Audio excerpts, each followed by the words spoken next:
CBS Sports welcomes you to the following presentation of the National Football League.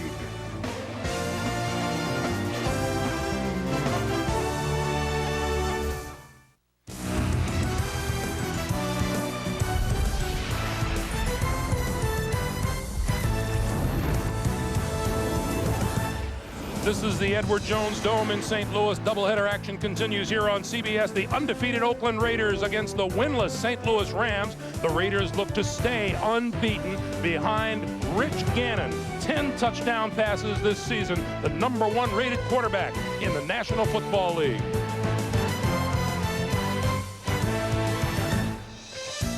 Subway presents Fresh Starts, a glance at teams looking to turn heads this season. Subway, eat fresh. Broncos head coach Mike Shanahan might be an offensive guru, but his team has been winning with the AFC's top-ranked defense, as quarterback Delta O'Neal returned an interception for a score in a win over the Chargers last Sunday. Rookie quarterback Patrick Ramsey might be the offensive answer for the Redskins, as he threw 2 touchdowns in a victory over the Titans. Your turn. Hey. Hold on, guys, come on. You've been eating this stuff 6 nights in a row. I thought Hell Week was over. Let's go to Subway. Something hot, something fresh made. Anything but round and greasy. How about a hot, mouth-watering Dijon horseradish melt on Monterey cheddar cheese bread? Or a delicious hot sweet onion chicken teriyaki? Jim, thanks, man. Football season's back, and so are Subway's 32-ounce trivia cups. Upsize your fresh value meal and grab one today.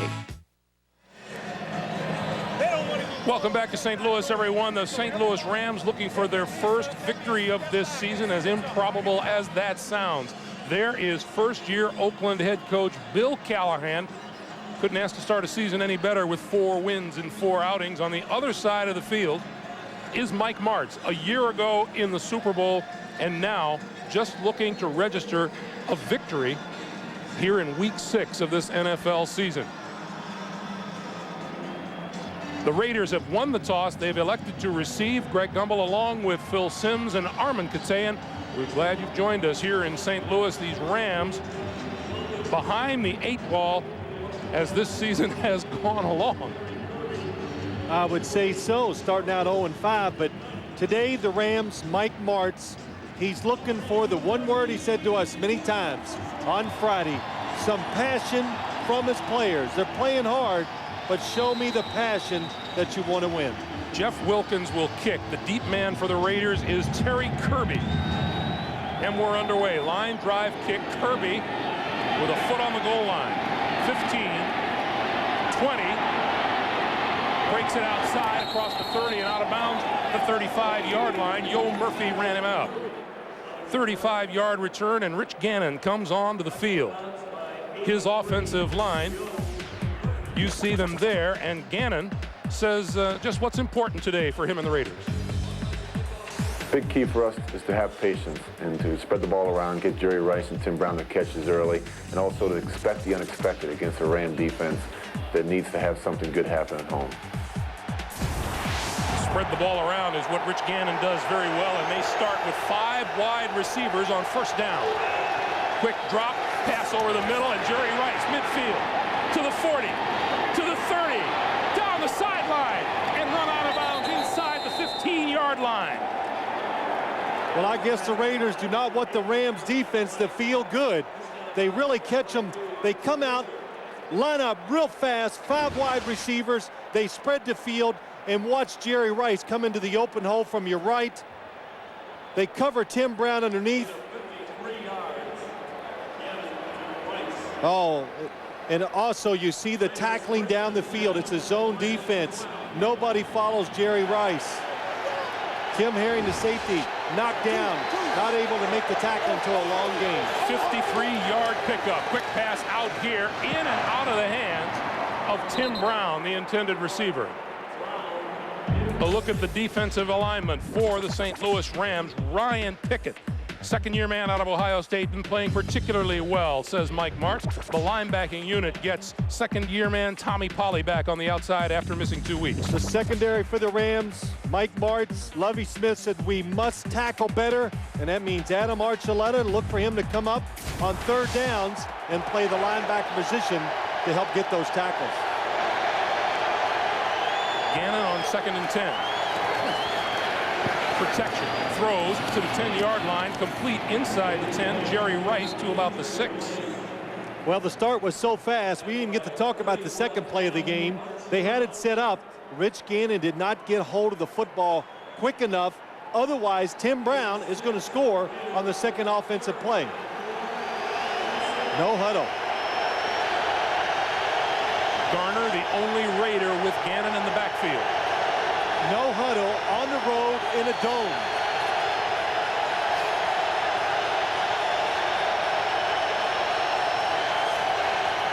On 3rd and 4.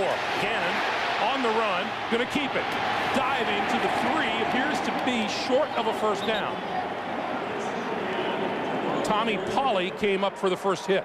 Tommy Polley back in the lineup for the Rams. He has been hurt. Mike Martz says he is the heart of the defense. He's the playmaker, instinctive, and you saw it there, the speed to come up and stop Rich Gannon short. On 4th and 1, John Ritchie and Zach Crockett, 2 fullbacks into the lineup.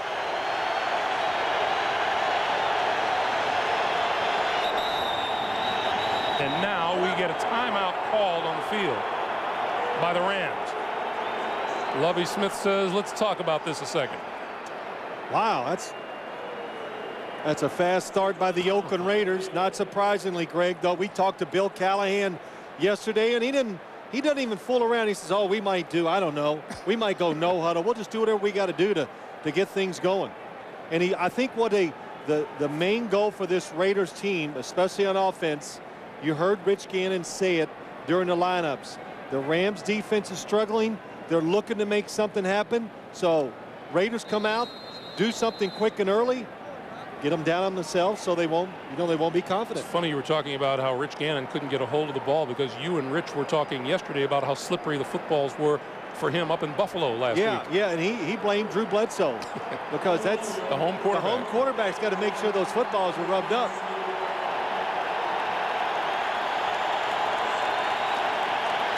Well, usually you sit here and you say, well, what are they going to do? The Raiders could do anything. They could move the quarterback.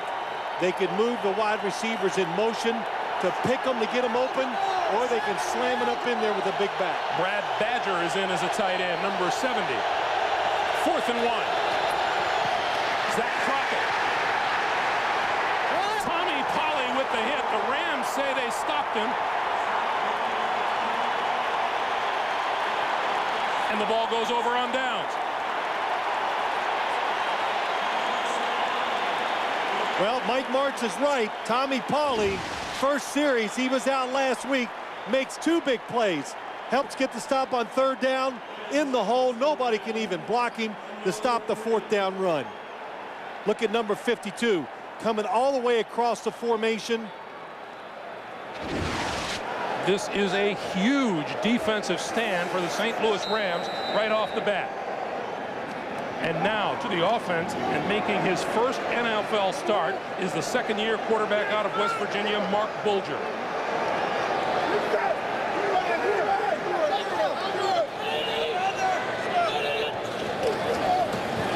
On 1st down, straight ahead, Marshall Faulk. The offensive line is still minus the services of Pro Bowler Orlando Pace. Here's Bulger, knows what he's got to do today. I think we're going to have to take care of the ball more than we have been in the past couple weeks, especially myself being my first start. I can't make any big mistakes. We're going to have to ride Marshall, I think, a little bit more since he's our team leader. Phil, you talked to Bulger before the game down on the field, and he said, yeah, I'm nervous. Yeah, I said, well, Mar, hey, it's your first start. What do you think? Oh, I'm nervous. And I said, well, good. He just admits it. He got to play quite a bit during the preseason. He goes, hey, I was nervous then, too. That was big. And now we get a timeout called, and the Rams have used their 2nd timeout. And we aren't even 3 minutes into the football game. You know, I was going to say they've been a lot better here in the last few weeks, preserving those timeouts, but not a good start when it comes to communication on the field. So Bulger comes over and has a chat. Mike Martz says Bulger had a very, very good week of practice, and Martz feels if he plays as well as he practiced this week, then the Rams are going to be okay today. Yeah, he was really excited about him because on Thursday he says, I don't think the football even hit the ground, and we watched him practice Friday, Greg. He threw the ball extremely well. I was on the field before the game, said hi to Kurt Warner, talked about Bulger, and he says, oh, he throws it better than all the other quarterbacks in our team. And I go, really? He goes, oh, yeah. He goes, he just might not know as much as we do right now, but as far as just throwing the football, he does it very well. Bulger looking at a 2nd and 8. Falk cuts left, diving out toward the 10-yard line. Napoleon Harris and Torrey James. And we welcome those of you who watched the Buffalo Bills knock off Houston by a score of 31-24.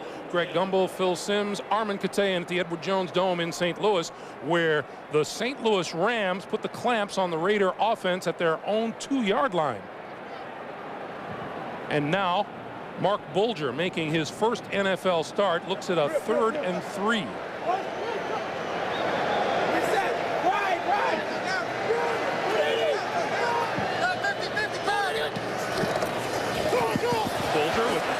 On the draw and forward to his Marshall Faulk, and is very close to first down yardage. And from the placement of that ball, it looks like he got it. He did. Check out the starters for the Raiders. Up front, the big additions, the tackles, Sam Adams and John Perella this year. The linebacking core is anchored by the rookie in the middle out of Northwestern, Napoleon Harris. Well, you look at the secondary, Rod Woodson. He's new this year for the Baltimore Ravens. What he has brought to this defense is communication, not as many breakdowns as they had last year. Rams on first down, and Faulk dodging forward to about the 15-yard line. We've had 4 offensive plays by the Ram and 4 Marshall Faulk rushes. He got 2 on that play, and it'll be 2nd and 8. The clock continues to move, coming up on 10:15 to play here in the first quarter. And we welcome those of you who watched Indianapolis edge Baltimore by a score of 22-20. The Rams and the Raiders are scoreless with 10 minutes to play here in the first quarter. Bulger to throw. Plenty of time. Pulls it down and now throws to the sideline and hits his man, number 80, Isaac Bruce. 17 yards and a first down and a most impressive throw. Well, let's take a look at Mark Bulger's first throw. He's going to come in motion, go out, and watch how there is only one receiver down the field on that side. Bulger stays with him. He's double covered and makes the perfect throw for the reception. He really had no choice. No receiver was short, so he just stayed with Isaac Bruce, gave him that extra second, and he beat the double coverage. Bulger's first NFL throw, 17-yard first down, and now he's going to go deep. Has a man downfield. It is complete inside the 20 to Torrey Holt.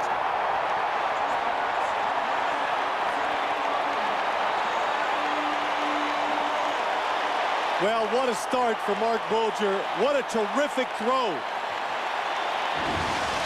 Just drops back, has no hesitation. The Rams, what a terrific job. And out and up, such a good move. Rod Woodson has no chance with that double move. And it's so deep down the field when he makes it. I'm sure that fooled Woodson because of that, and a nice catch by Torrey Holt. What a throw. 50-yard completion to Holt. On first down, a little pump fake, and then the give to Marshall Faulk up the middle, inside the 15 to the 11. Tony Bryant, Derek Gibson with the stop of the 7-yard gain. It'll be 2nd and 3, and the Rams looking a little bit like the Rams of old with the offense. Well, no, the Rams of old would have never run it the first 4 plays, Greg. But Mike Martz, new quarterback, making his first start, backed up, does the right thing, gives it to Marshall Faulk, and people say, well, they don't give it to Marshall Faulk enough. I think before the day's over, he's going to be one tired halfback. You look at St. Louis's red zone numbers so far this season. The pitch for Falk coming left, trying to turn the corner, and has run out of bounds inside the 10-yard line, close to a first down. You know, like all good football teams, and we all get lost sometimes because we get enamored with the big plays down the field because it's pretty. Kurt Warner throwing to the wide open wide receivers. But the Rams, everybody forgets how well they've run the football in the past years. When you run it well, it just leads to so many other good things. Protecting the quarterback, letting receivers get down the field faster. Marshall Falk just became number 15 all-time rushing yard in NFL history on first and goal. Bulger rolls, throws, caught, touchdown! What a catch by Isaac Bruce!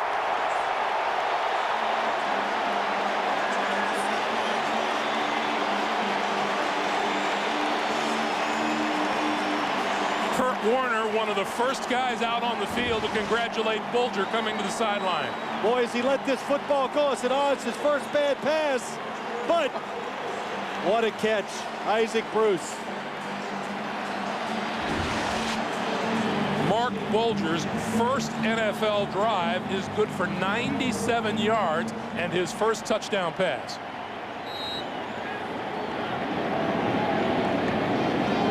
Jeff Wilkins to add the point.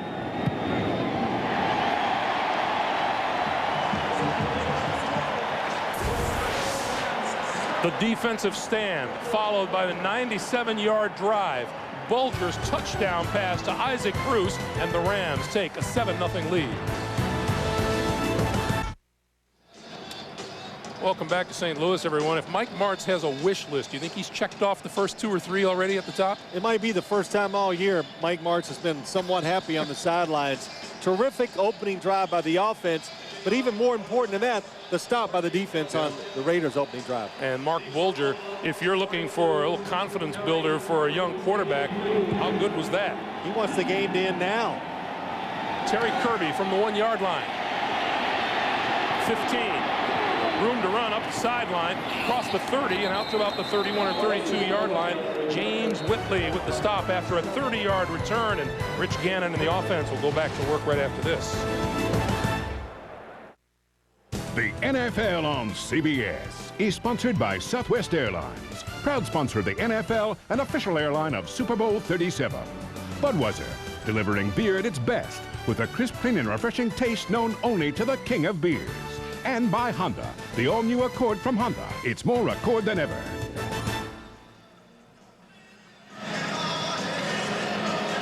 Welcome back to St. Louis, and there is Mark Bulger, and he'll revisit that 50-yard completion. Yeah, let's watch it. Here's Torrey Holt. He's going to come up the field, make an out-and-up move, but both receivers, Isaac Holt, watch him cross. Now they got a 2-on-1 fast break, and why I wanted to show you this terrific throw by Mark Bulger is the Rams do a lot of this. They do it on the outside of the field.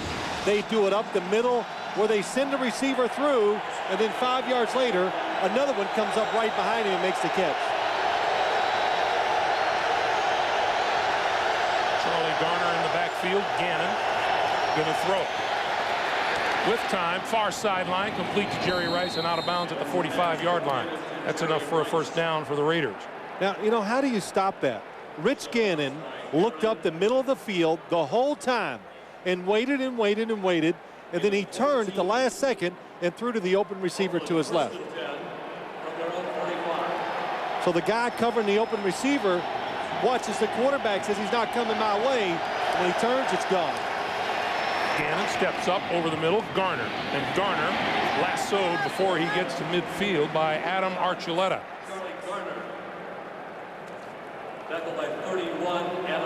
Here's Bill Callahan. Yeah, we had a nice talk with him yesterday, talking about this offense. John Gruden kind of started it, but now Bill Callahan and Mark Trestman, they've put in more plays. And he says having more fun. Yeah, it's working. Penalty marker flies in the backfield as that pass is completed to Charlie Garner, and he twists forward for a first down at the 40. 11-yard gain, but now let's check the flag. Our referee today is Bill Carollo. Face mask against the Raiders. Wow.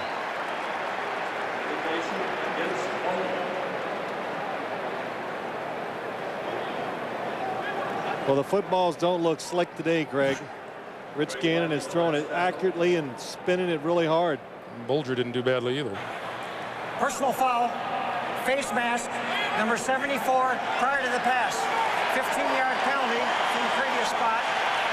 Still second down. Matt Stinchcomb, the fourth-year guard, guilty of the penalty. If you're looking for an omen for the Rams, it is the first time all season that they have scored first. The Raiders now looking at a 2nd and 21.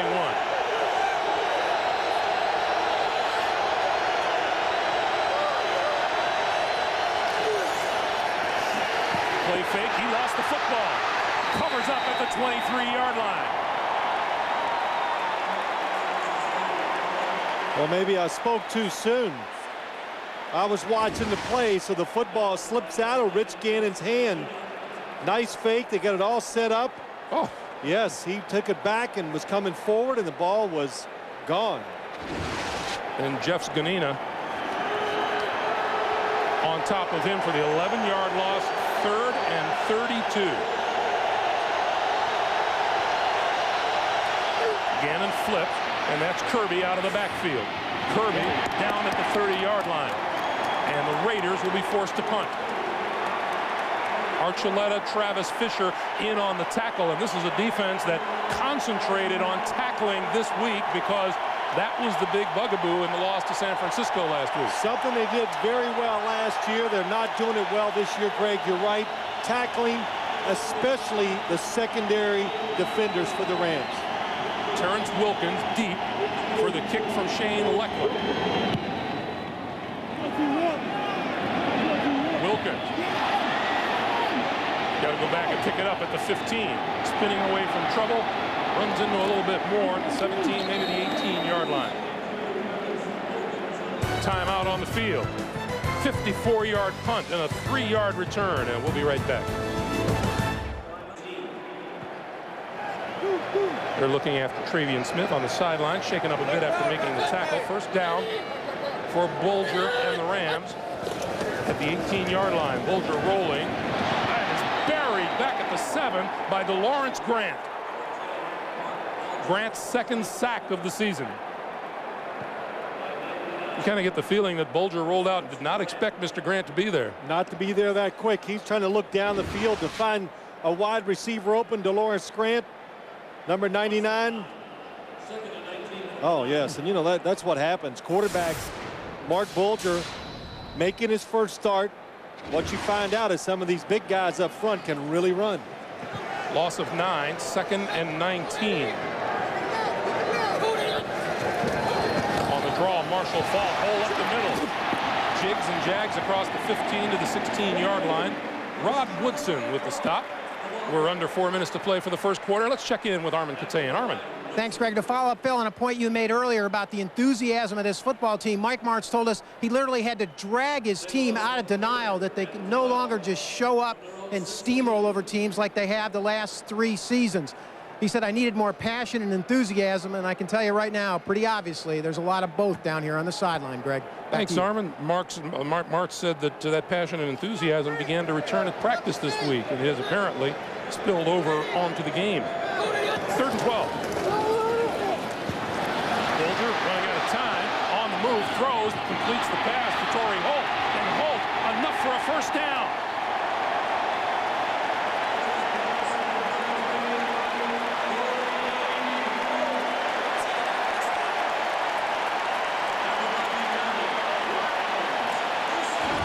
Well, excellent job by Mark Bulger. Gets in trouble, not just throwing it down the field, making sure he sees what's happening. Then you watch the receivers down the field. Torrey Holt really pushed, does a good job of working with the quarterback once he moves, breaks the tackle to get the first down. Play clock is down to 8 already. They're going to have to hurry. 3, 2, to 1, and they got the playoff. Marshall Faulk, right side, turns the corner. Run out of bounds across the 35 to about the 36-yard line. Well, that's what you got to do against this Raider defense. The 30th in the NFL against the pass, so you want to throw it. And when you run it, you need to go outside, because inside, Sam Adams, John Perella have been playing very well, stopping the run. They're first against the run in the National Football League. Chuck Bresnahan, defensive coordinator. 2nd and 2.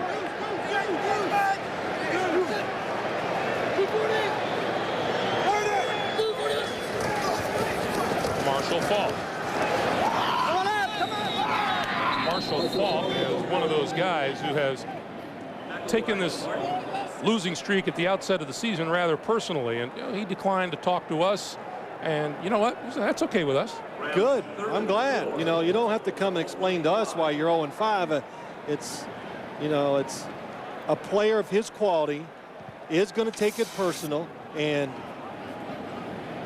what's he going to say to us? He's going to come in, talk to us, Greg, and go, well, it's this, that. He's just upset. And funnel your energies to playing and trying to win this game. That's what Marshall Faulk is doing. 3rd and 3 on the blitz. Romanowski didn't get there in time. The pass is complete. First down to the 40-yard line to Torrey Holt. Boy, Bill Romanowski's like raising his hands up going, I can't believe he got the football off. And then it's complete. Watch number 53 coming from the, right up the middle. Good timing, big hit. But Mark, I don't know if Bulger even saw it coming. But he does have a quick pass on a situation like this. And by the way, young Mr. Bulger is 5 out of 5 for 91 yards and a touchdown. We are in the final minute of the first quarter. Lamar Gordon is in at running back, and there's movement on the right side. That's DeLawrence Grant.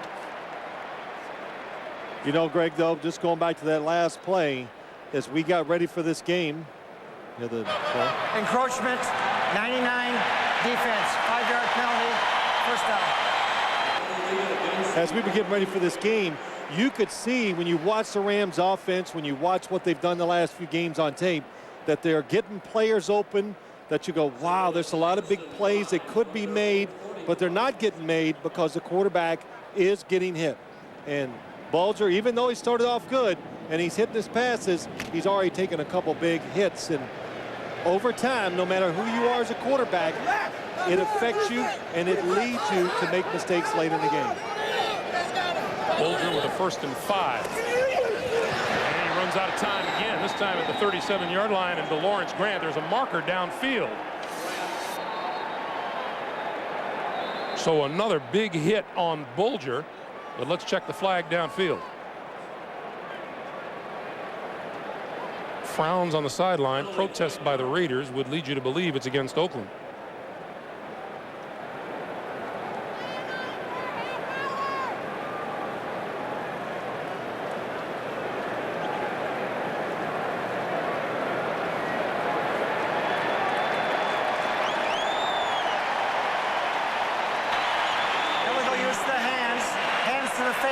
Number 50. By rule, will go to the previous spot. 5-yard penalty. First down. Any breaks to have been had here in the first quarter have been had by the Rams, and they've made the rest of the breaks. Rams, first down, 1st and 10 from the 50. So the Rams with first down at midfield as time winds down on the first quarter. See if they get this one off before the end of the quarter. They will not, as Bulger walks away from center. And we have come to the end of the first quarter with the score. The Rams 7 and the Raiders nothing. We'll come back to the Edward Jones Dome right after this. You're watching the NFL on CBS. The NFL on CBS is sponsored by T-Mobile. Get more minutes, more features, more service. And by Applebee's Neighborhood Grill and Bar. Eating good in the neighborhood. Applebee's.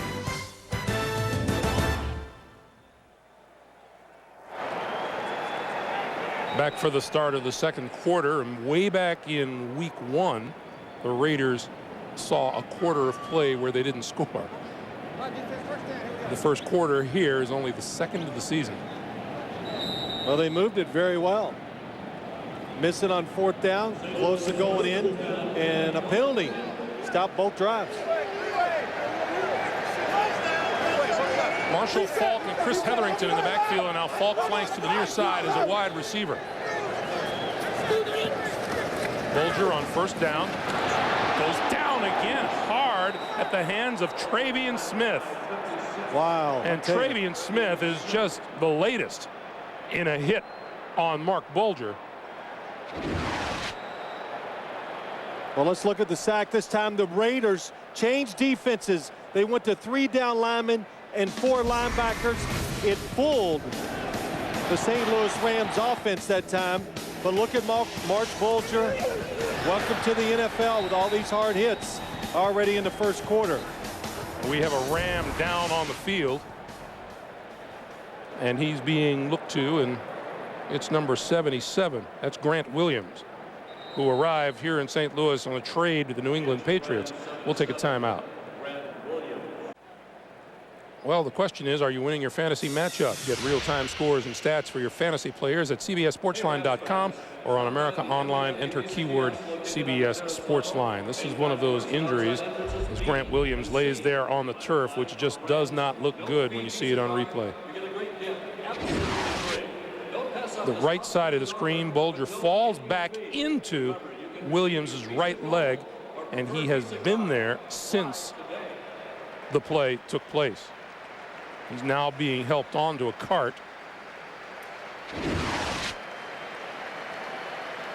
Grant Williams acquired in a trade with the New England Patriots. In fact, Phil, we were here for a preseason game, and we saw Grant Williams arrive that very day. Yeah, we saw him come out his first day here and went out there on the field. Jim Hannafin, the offensive line coach, and started working with him. And Orlando Pace, like you said, Greg, is out with an injury. He comes in, did a good job last week. Gets a few handshakes from the Raiders. So he's carted off, and that will bring Heath Irwin, number 63, on into an already depleted offensive line, which has already shown problems protecting Mark Bulger here today. Well, yes, it has, and you know the Raiders know this too, of course. So that even means they're gonna bring even more pressure. But let's see how they rearrange this offensive line. John St. Clair might go from right tackle, yes, and he's going to left tackle. So they have to shuffle everybody around. Tom Newton went to right tackle.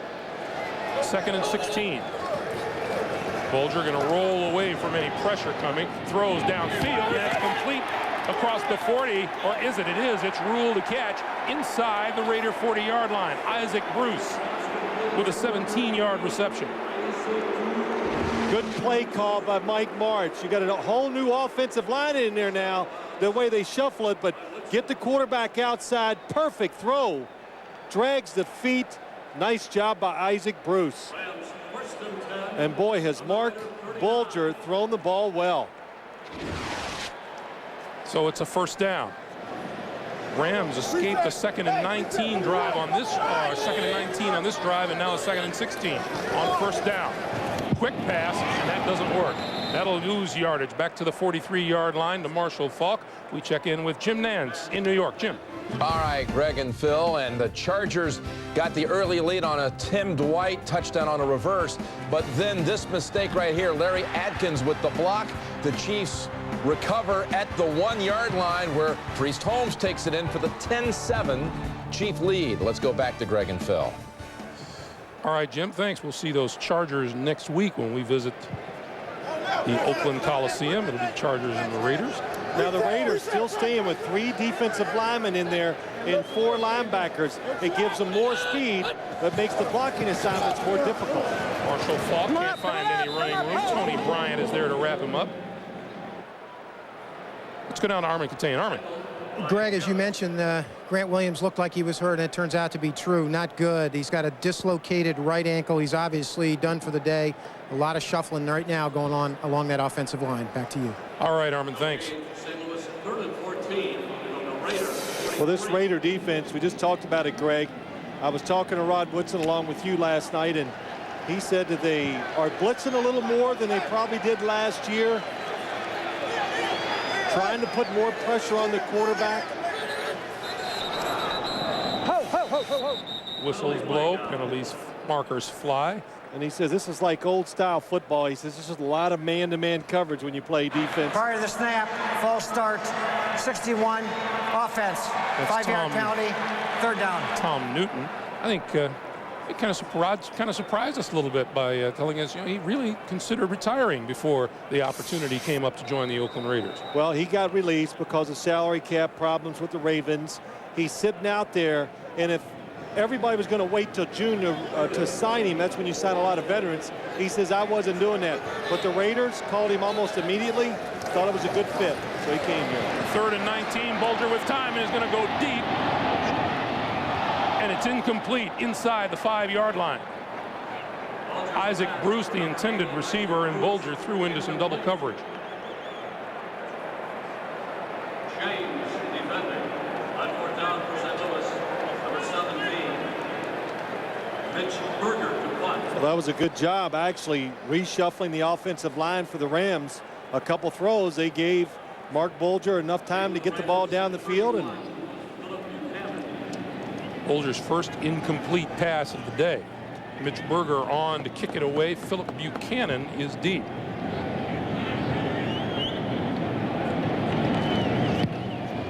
Buchanan has an 83-yard punt return for a touchdown.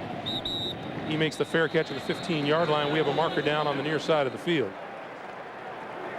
Penalty flag down. Looks like someone illegally downfield. Indication against St. Louis.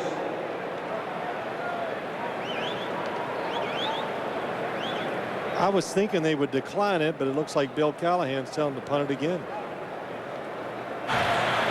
Ineligible player on the kicking team, number 55, illegally downfield before the kick, 5-yard penalty, 4th down. Special teams coach for the Rams, Bobby April. Not the quiet sort. He'll be a little active up and down the sideline. You know, it's just part of the job, special teams. It's frantic. They're out there. You got players from both sides of the ball trying to do work as a unit. So if you're a special teams coach, you just got to be active. Things aren't all that different on the other side of the field either, are they? Oh. So Buchanan gets another chance. As we mentioned, an 83-yard touchdown on a punt return against Tennessee 2 weeks ago.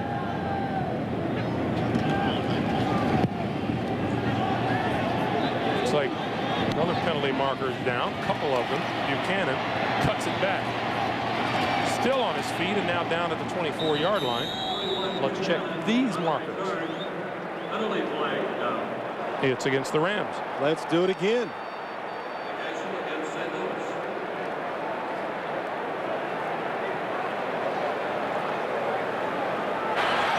Holding, 45 on the kicking team prior to the kick, 10-yard penalty, replay 4th down. Well, you know what Mike Martz is thinking. Mike Martz is thinking, we don't want to lose any momentum we've got right here to this point. Well, too, just think of the coverage team, Greg. Think of all the Ram players. Look at them going back. They got their hands on their hips. That's 2. Now it's going to be the 3rd time they're going to have to run down the field. And we saw on that short return by Philip Buchanan, he's pretty quick and extremely dangerous. So, yeah, he's actually made a fair catch and then hasn't run that much on the second one. He's still fresh. 12:07 to play in the first half. Like you. Yeah. You're so fresh. You look good today. You know, Phil, it's unusual for you. When I said I wanted to grow up to be somebody, I should have been more specific.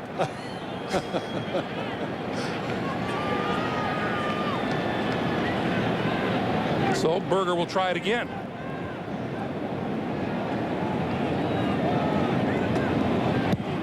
Oh, he booms this one. From the 13, Buchanan running right. There's a penalty. Gets a good block on the far side. Penalty markers fly, and this time the flag will go against the Oakland Raiders.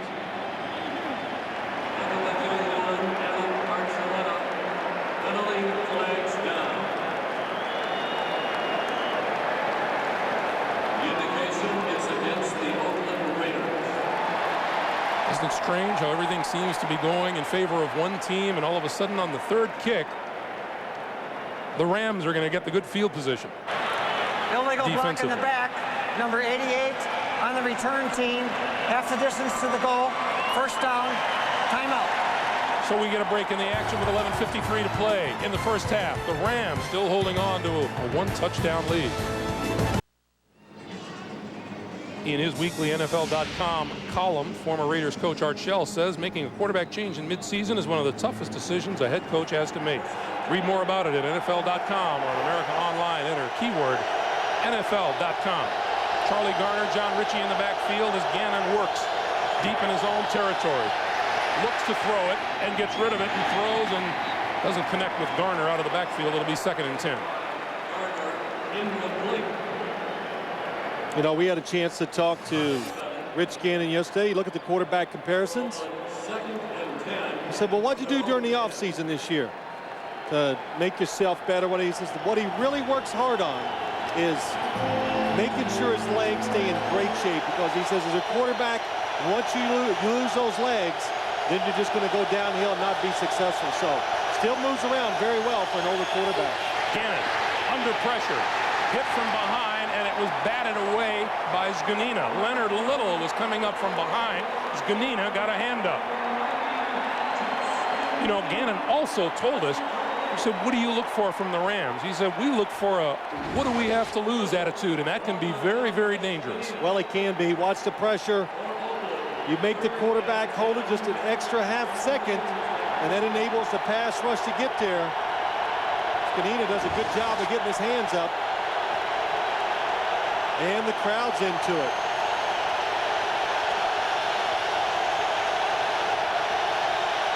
Terry Kirby is in the lineup on 3rd and 10. Gannon throws, complete to Kirby. Kirby looking for first down yardage and doesn't get there.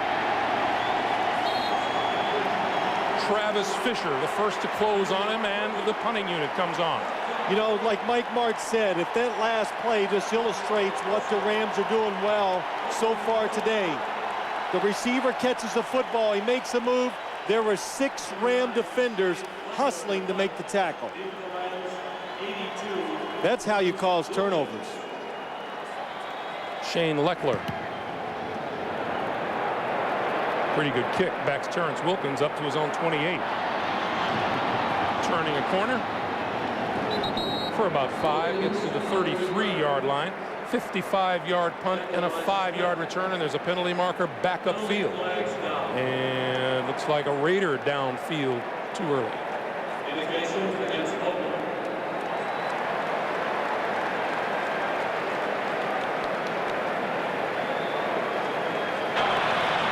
Ineligible player on the kicking team, number 56, illegally downfield.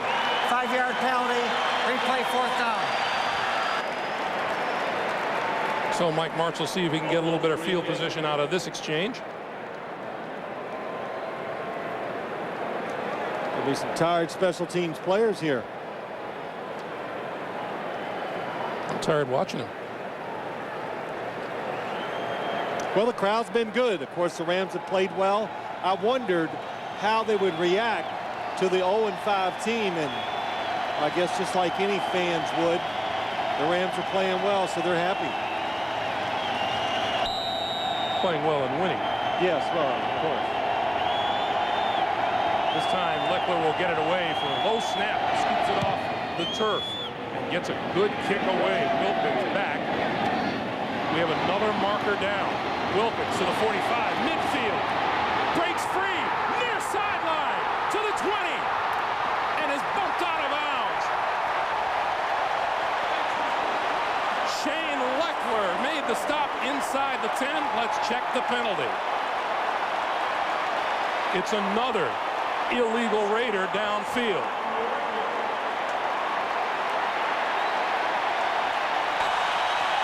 Ineligible player, number 41 on the kicking team, illegally downfield.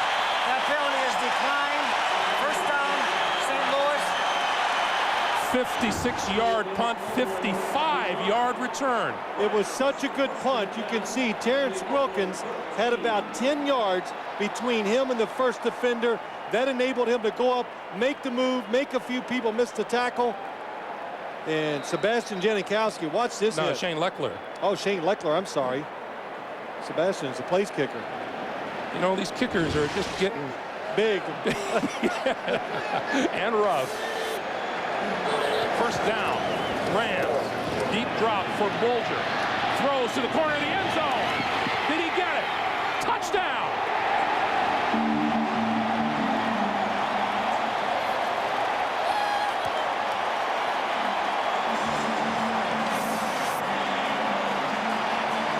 Penalty marker on the play. Torrey Holt made the catch.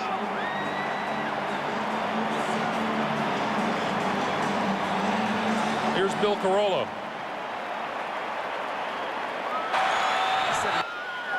Personal foul, roughing the passer, number 53. The result of the play is a touchdown. However, Oakland is challenging the ruling on the field. Watch the touchdown to the outside. You saw the personal foul. Oakland is challenging in that catch now.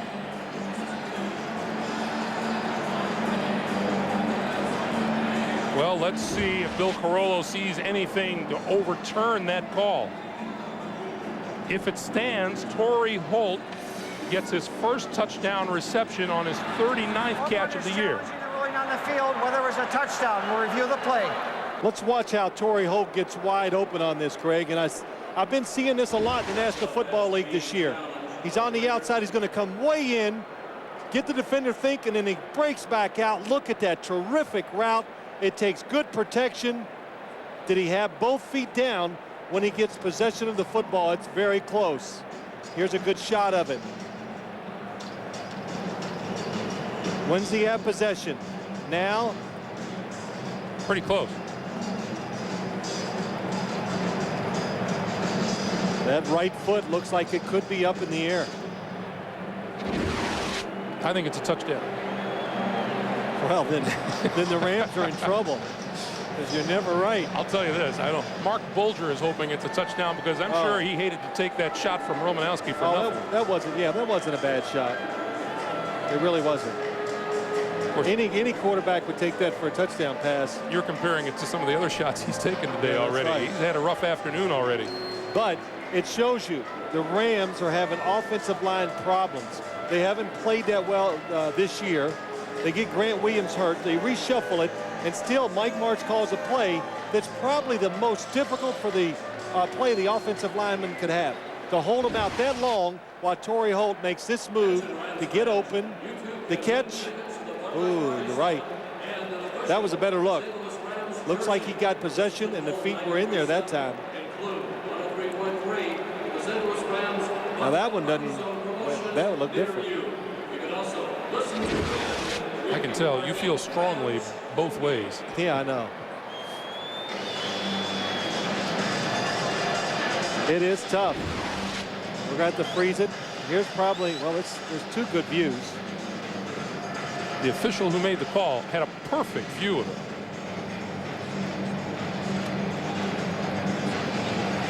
Torrey Holt says he has it. Well, that little shot there.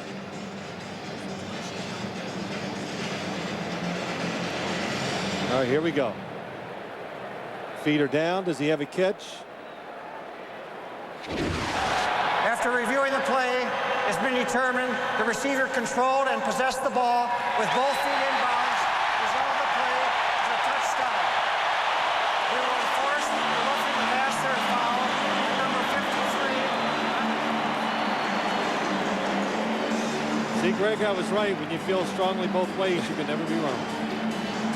Torrey Holt records his first touchdown catch of the season.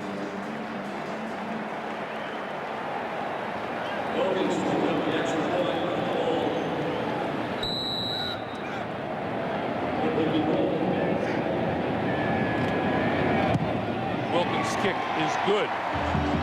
The St. Louis Rams not looking at all like a winless team this season. Lead at 14-0. Time report. 10:32 to play here in the first half. The kick will come from the 45-yard line due to the Romanowski penalty. You look at Bulger's numbers, and this kick is going to go through the end zone, through the uprights. Mark Bulger has had himself a tough afternoon, but he also has a couple of touchdown passes to show for it. We'll be back. Yes, he's sponsored by Wendy's Mozzarella Chicken Supreme. It's chicken on a higher level. Staples, get back time. Go to Staples. And by Chrysler, drive equals love. A Monday here on CBS, you can see why CSI Miami is the most watched news show of the season. Find out why the Houston Chronicle says it packs heat. Don't miss an all-new episode of CSI Miami Monday on CBS. The Rams enjoying their biggest lead of the season at 14-0. Garner and Richie in the backfield behind Rich Gannon. Garner running room up the middle across the 25 throughout the 26. Let's check in with Armin Katayan. Armin.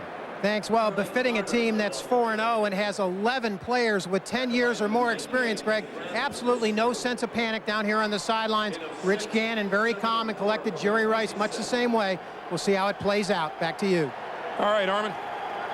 Yeah, for a core group of veteran and experienced players, you can't beat the Oakland Raiders. Gannon with time, gonna go deep. Incomplete, intended for Jerry Porter.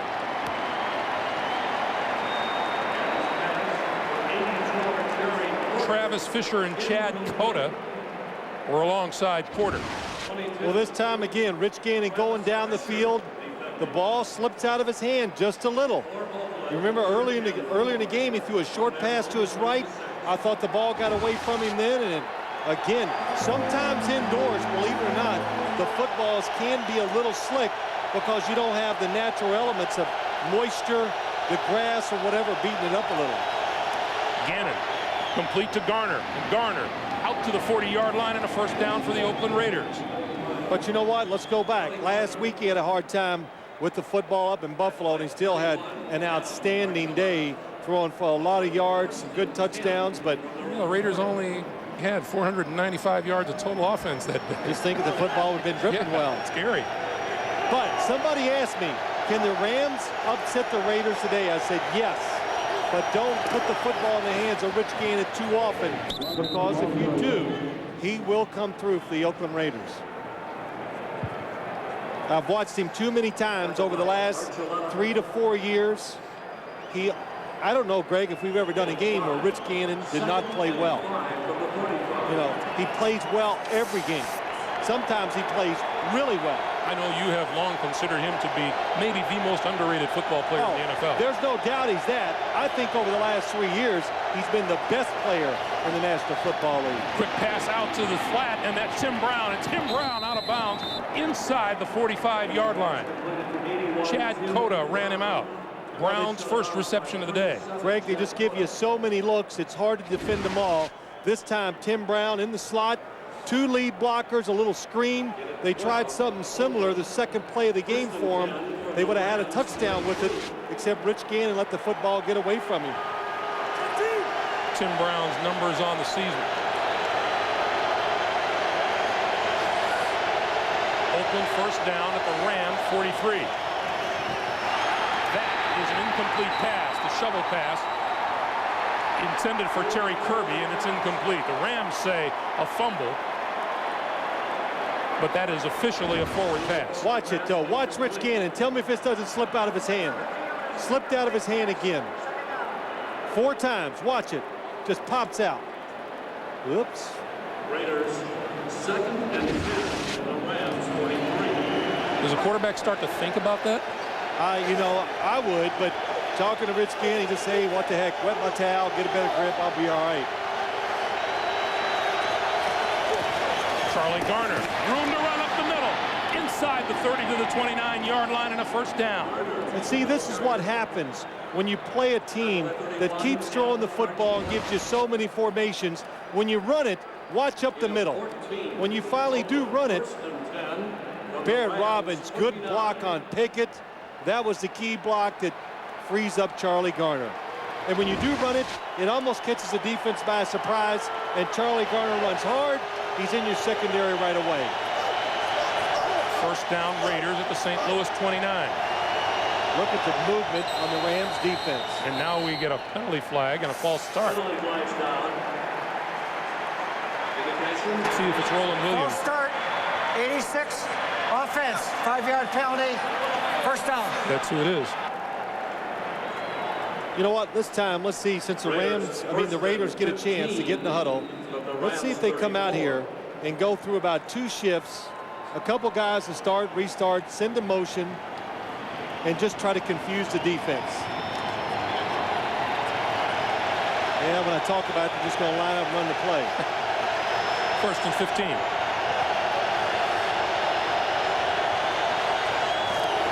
Tyrone Wheatley, and he is met as soon as he gets the football. Adam Archuleta, who has had a bunch of tackles today and was the first to point the finger at himself last week. That's his 7th tackle already today. Number 31. This time they got the run blitz on. Adam Archuleta, you're right, Greg. We talked to him. He was still fuming over the fact that he missed tackles against the San Francisco 49ers last week. And they want to play Adam Archuleta near the line of scrimmage a lot more. Get more speed. He's up there as a linebacker. Here he is. More speed, close to the line, stop those short passes by the Raiders. Gannon throws, and that's complete to Terry Kirby. Tyoka Jackson with the tackle. That's a pickup of 4. It'll be 3rd and 13. You know, Adam Archuleta was saying, you know, I don't want to say that. He says, well, yeah, you know, when you stay back there, sometimes the safety position, you get kind of bored. Yeah, that's right. So Lovie Smith, defensive coordinator, trying to find a way to get this defense going. So Adam Archuleta has good instincts. He's fast. He can cover receivers. Get him near the line of scrimmage where there's more action. Crowd comes alive for the Rams. They look at a 3rd and 13 against the Raiders.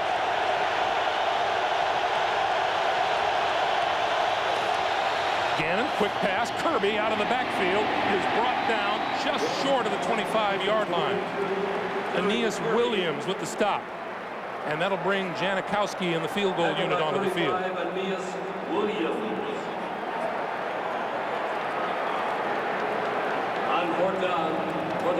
Janikowski, you see his career numbers. He's 5 out of 6 this year in field goals with a long of 46. This will be a 43-yard attempt.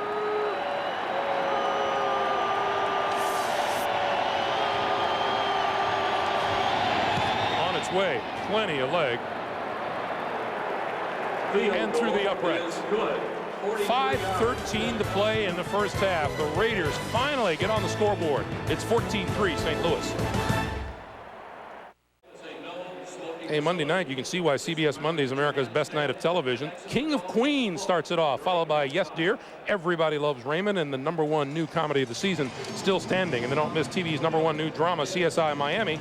And don't forget The Late Show with David Letterman, Monday here on CBS, America's most watched network. Monday is a great day for us, isn't it? We get to lay around and watch TV. I love it. Rich Gannon going over the plays with Mark Trestman. Chris Hetherington is deep with Terrence Wilkins, but this will be Wilkins a yard deep in the end zone.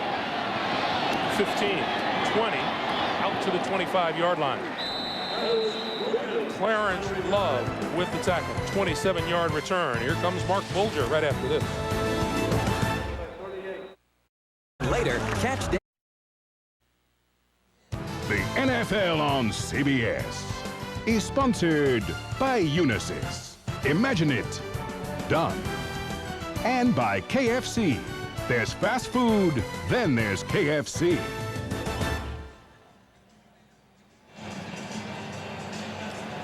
Greg Gumbel, Phil Simms, Armin Katayan at the Edward Jones Dome. That is the injured right hand of the regular quarterback, Kurt Warner, who is not going to be back for a while. You know, it was funny after the last series, Kurt Warner walked up to Mark Bulger and had a towel and started waving at him like, man, you're hot. Cool you off. They were all having a good laugh on the sidelines, and you're right, he's hot. Look at those numbers. 5:08 to play in the first half from the 25-yard line. The pitch from Marshall Faulk cuts it back. Gets about 3 to the 28-yard line where John Perella makes the tackle. We'll call it a 4-yard gain, and it'll be 2nd and 6. You know, Greg, I think you would agree, since you're an avid film watcher now these days. Every Friday, you can't. You know, you've been good this year. You haven't been sleeping on Friday afternoons. What's wrong? Pharmaceuticals. You must be getting a lot of sleep at night, but I think we both agree, though, when we were watching the Rams play the 49ers, you think, well, the score was lopsided, it's terrible. But then you watch their offense and you just go, man, they do so many things that are they're creative, and it gives the quarterback a lot of chances to throw the football down the field.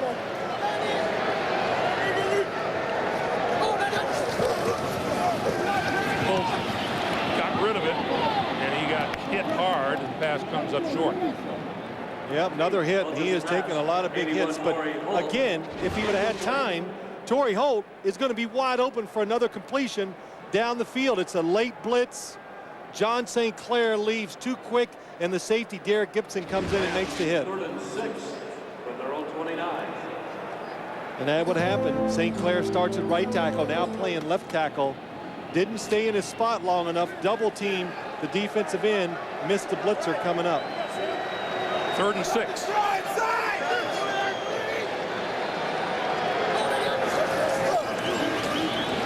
Pass over the middle, and it's behind his intended receiver. And that'll bring up a 4th down. It's Troy Edwards coming across the middle, and Bulger just threw it behind him. Well, the Raiders, they have some pretty good, what you call cover corners, guys that can run with wide receivers. So there's Chuck Bresnahan. He is sending the blitzers at the quarterback in this offensive line, and it made Bulger a little uneasy that time, and he threw behind the receiver. First time today the Rams have gone 3 and out. Here's Mitch Berger to kick it away.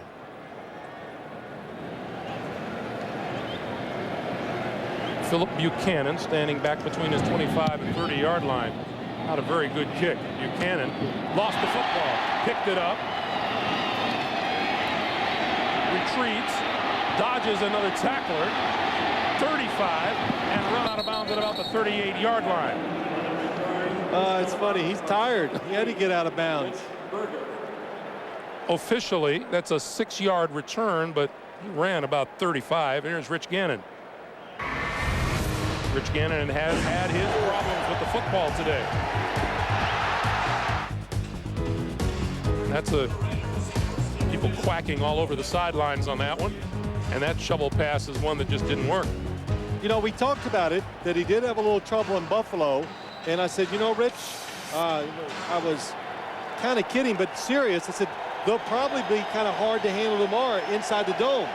And a lot, in my experiences, when I played in domes, early in the game, always had trouble with the football, just because there's not enough moisture.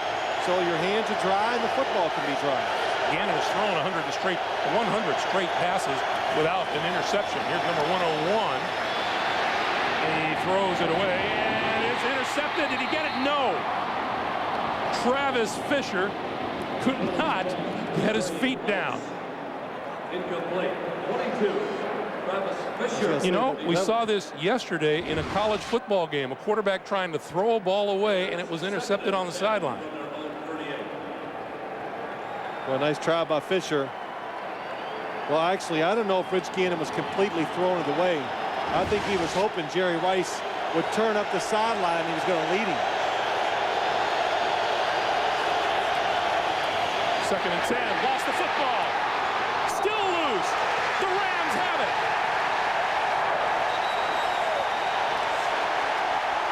Leonard Little forced the fumble. Grant Wistrom came up with it. It looks like Leonard Little's getting around Lincoln Kennedy.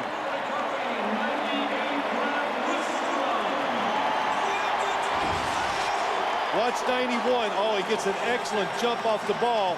Lincoln Kennedy lunges at him, and when you do that, you better make sure you get all of the defensive end. He doesn't. Leonard Little makes the hit, causes the fumble. And Lincoln Kennedy even said, you lose some of that rhythm. You need it to get, you know, when you sit out for a couple weeks. Said he worked hard all week and getting his timing back, getting ready for his speed rusher. Leonard Little beating that time. Pass over the middle, incomplete. Intended for the tight end, Ernie Conwell. Penalty marker is down. Penalty flag down.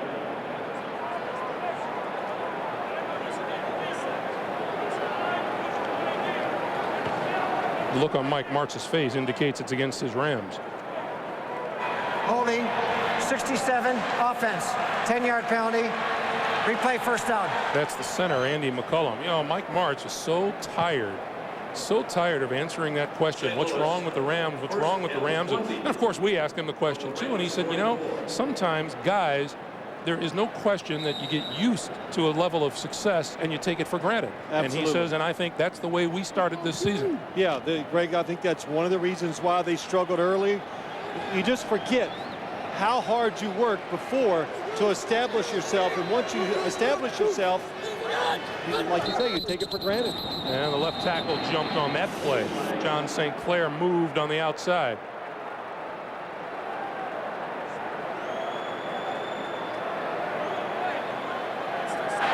Prior to a snap, false start, 70. Offense, 5-yard penalty, first down. But you talking about getting off to this 0-5 start. Everybody wants to know, like, I can ask you the question, you can tell me exactly what it is. Well, first off, this is the NFL. That just says it all right there, because you just don't know. There's so many good players and teams. But the one thing that's not talked about enough is that the Rams have been on top for 3 years. That's a lot of extra games. It's a lot of pressure. It just sometimes wears a football team out, and that could be just part of the reason why. In this day and age in the NFL, that's a long time to be at the top, too. Bolger now throws, and that's complete. Marshall Faulk, 45 to the 44-yard line. Eric Barton coming up to make the stop. Well, good job by Mark Bolger, just getting extra time to throw the football. But what we want to see is, let's just watch Marshall Faulk. I don't know how he ever spots him across the field. He's looking for somewhere to get rid of the football. Excuse me. Excellent move, but good pursuit. Good pursuit by the Raiders defense. He makes a tremendous move on Eric Barton, or Eric Barton makes the tackle. So Marshall Faulk gets the illegal motion penalty back, and now it's 2nd and 20. Going to throw it, sideline pass, has his man complete. Isaac Bruce out of bounds at the 28-yard line. Chalked up 16 more, and now a very reasonable 3rd and 4. Well, again, look at the protection up front. Boy, people are falling everywhere. The Rams offensive line just selling out, but they have to do that. Look how long he held the football and how deep Isaac Bruce got down the field. Mike Martz puts a lot of pressure on his offensive linemen. Torrey Holt and Isaac Bruce, a combined 137 yards receiving here in the first half. The pitch for Faulk, cuts it inside to the 20, to the 16, and a first down.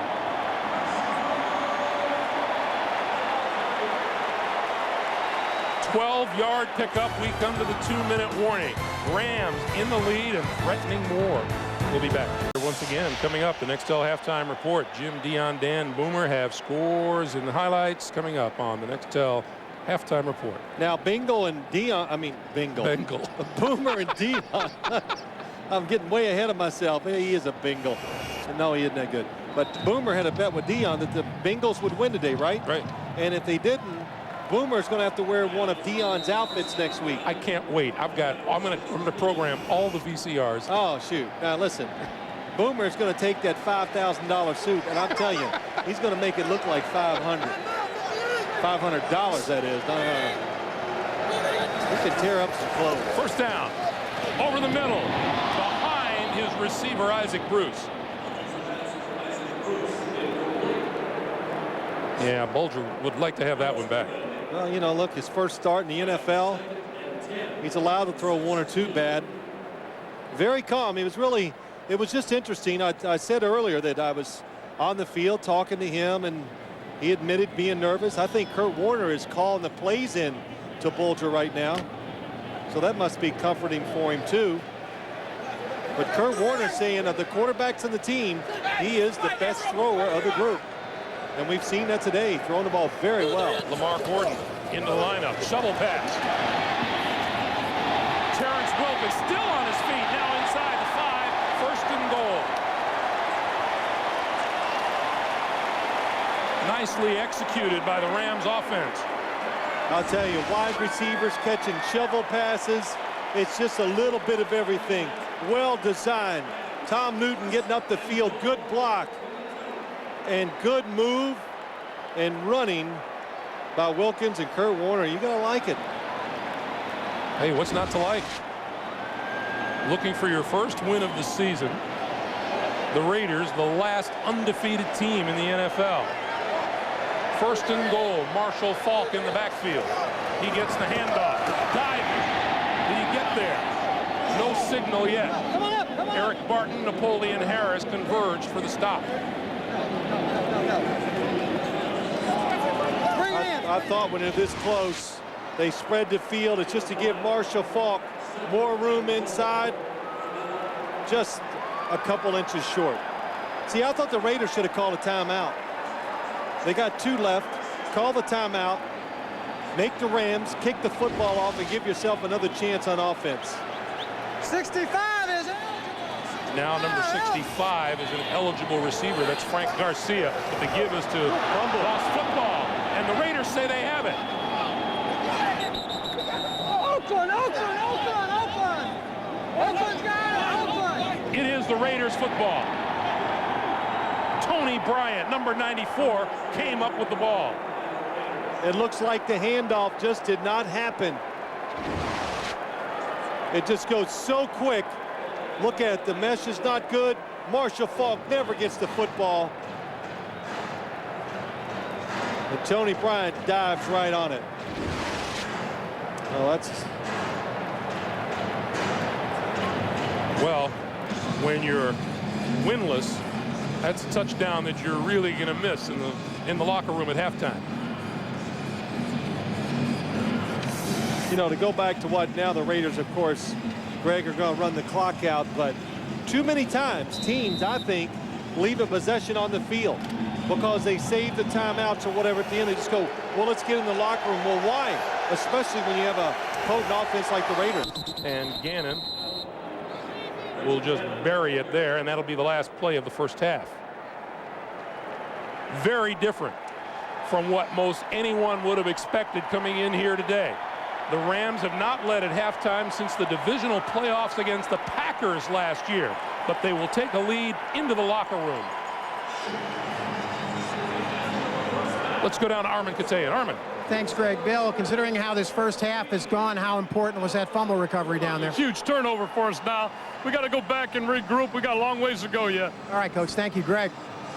Yeah, they do have a ways to go because it is obviously a very, very spirited and determined St. Louis Rams team here this afternoon. That's the end of the first half. Our score, the Rams 14 and the Raiders 3.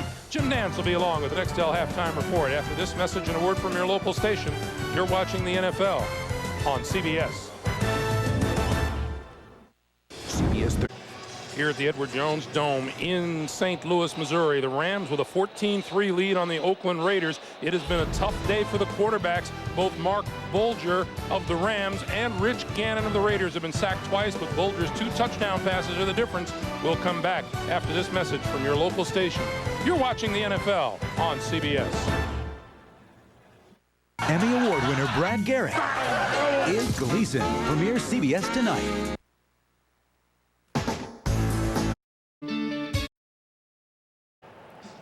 Welcome back to St. Louis. Greg Gumbel along with Phil Simms. On the way out to the stadium today, I asked you, how can a third-string quarterback step in and be expected to do a good job? Mark Bulger's done that.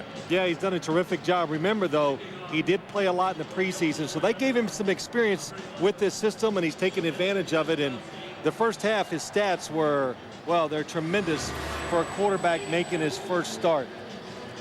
And I think Mike Martz, when he walked in the room Friday morning, Greg, and talked to us, he was excited about him, how he practiced during the week.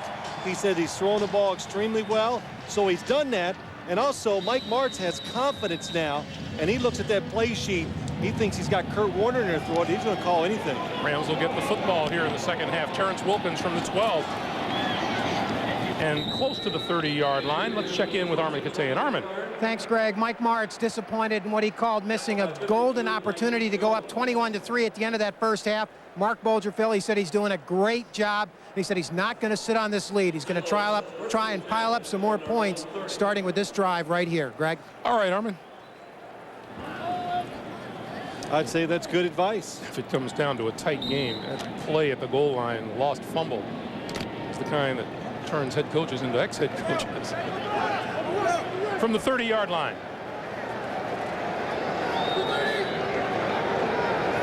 That's Conwell in motion. Marshall Falk right side. And maybe a yard. Didn't really get started well. Eric Barton and Rod Woodson with the stop. Well, we told you earlier, Marshall Falk, I'm sure you've seen it on TV, walked out of an interview early in the week, and just because you're the star of the team doesn't mean you have to be the team spokesman and always answer the question, what's wrong? It's hard for the players to give the reasons. And again, we said it, Marshall Falk, he declined to talk to us, but he told me on the field, Greg, it was you. He just didn't want to see your game. Appreciate that. Yeah. Bulger runs out of time and gets buried. Number 95, Sam Adams. We talked at the top of the day about how Sam Adams and John Perella have been huge additions to this Oakland Raider defense. Yeah, I think huge is a good word for Sam Adams, number 95. He just keeps working. Bulger, nobody open down the field, does the smart thing. Don't force it. Don't try to anticipate a big play. Nothing. Let it come to you. So sometimes you take a sack. Sam Adams got the sack. John Perella started with a hand on the quarterback. And it's now 3rd and 16 after the loss of 7.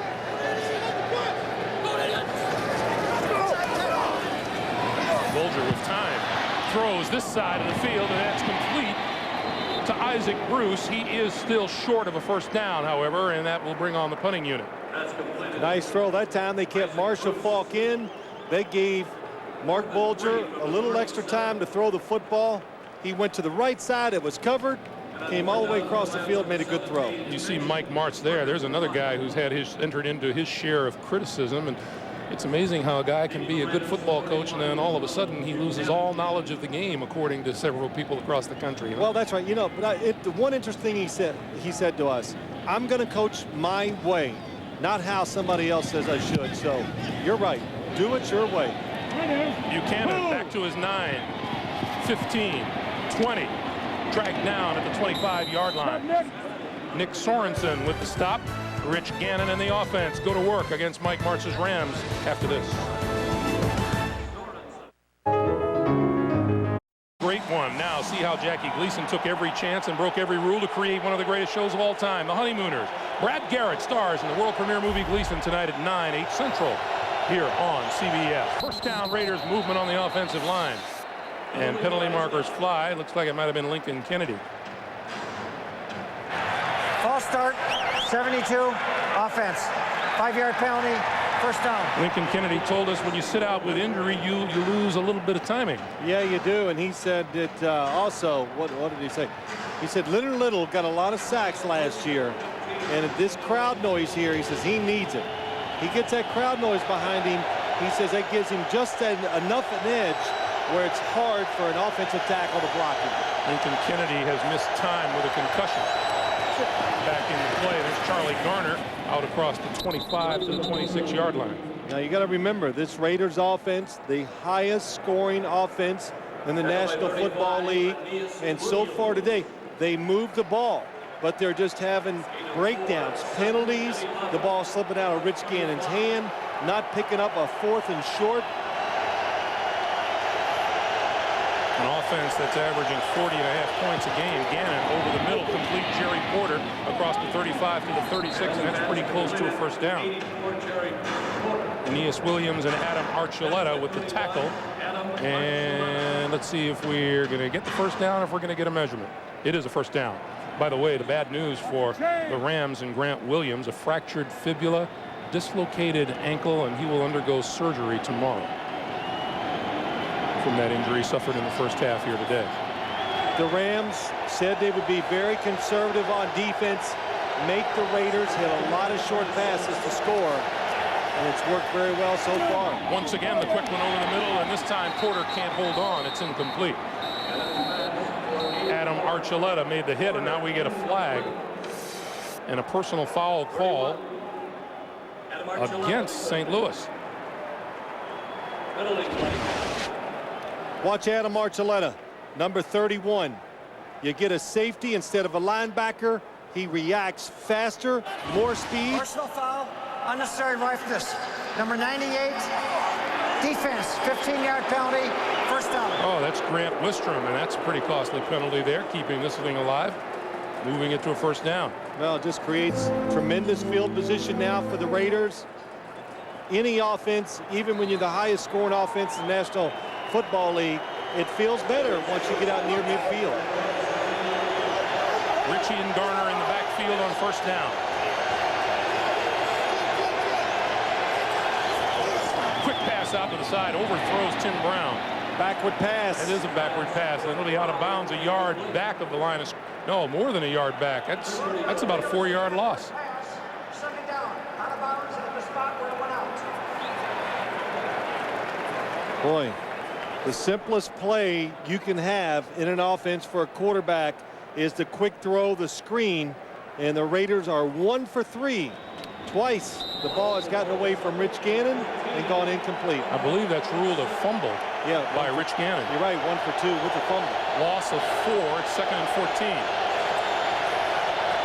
Garner, this side, running room, 40, out of bounds at about the 37-yard line. Kim Herring ran him out. It's enough for a first down. Charlie Garner is about as close to Marshall Faulk as you can get. He can run with power. You can see he has the speed, something he's doing better this year, and he did last. A little more patient, takes it outside. A tremendous pass receiver. Garner came into the day's action over 300 yards and 3 TDs rushing, over 200 yards and 3 touchdowns receiving. Gannon, short drop, throws it out here. Roland Williams, the tight end, is run out of bounds inside the 35 at about the 33. Travis Fisher, who has had a busy day. The 2nd-round draft pick out of Central Florida. Here comes the play from Mark Trestman to Rich Gannon. Last year, John Gruden used to give him a lot of extra information. He says this year, nope, we're not doing that. And now we get a timeout called by the Rams. So the Rams use their first timeout of the second half, 11:13 to play here in the 3rd quarter. St. Louis leads at 14-3. CBS is sponsored by Southwest Airlines, proud sponsor of the NFL and official airline of Super Bowl 37. Hager, innovators of comfort fit waist pants. And by Ford, no boundaries. Raiders to the line on 2nd and 6. Charlie Garner, nowhere. Wrapped up at the 33-yard line by Ryan Pickett. And Rich Gannon is not in the best of moods right now, Phil. This is just at that last timeout. Get the play in. That's basically what he was yelling at Mark Trestman and Bill Callahan. 3rd and 6.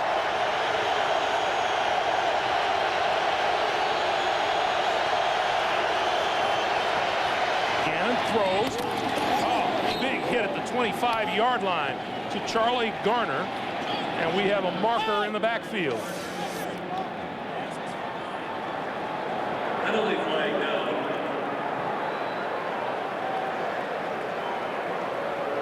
The play is enough for a first down.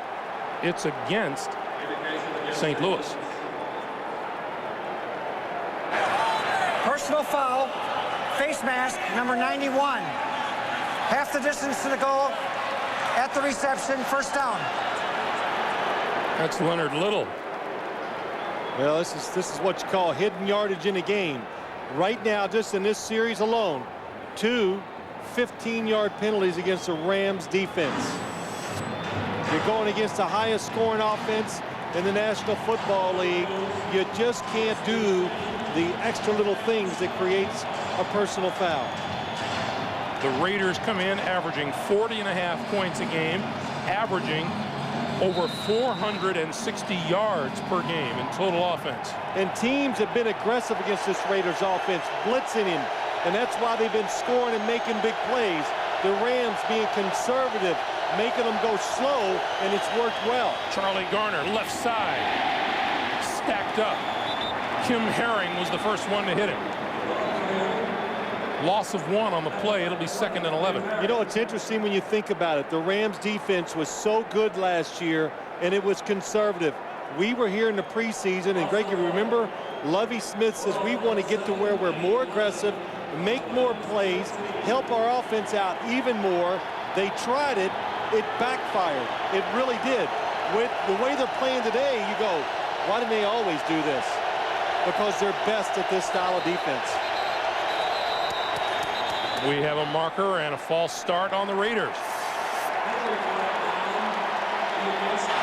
False start, number 84, offense.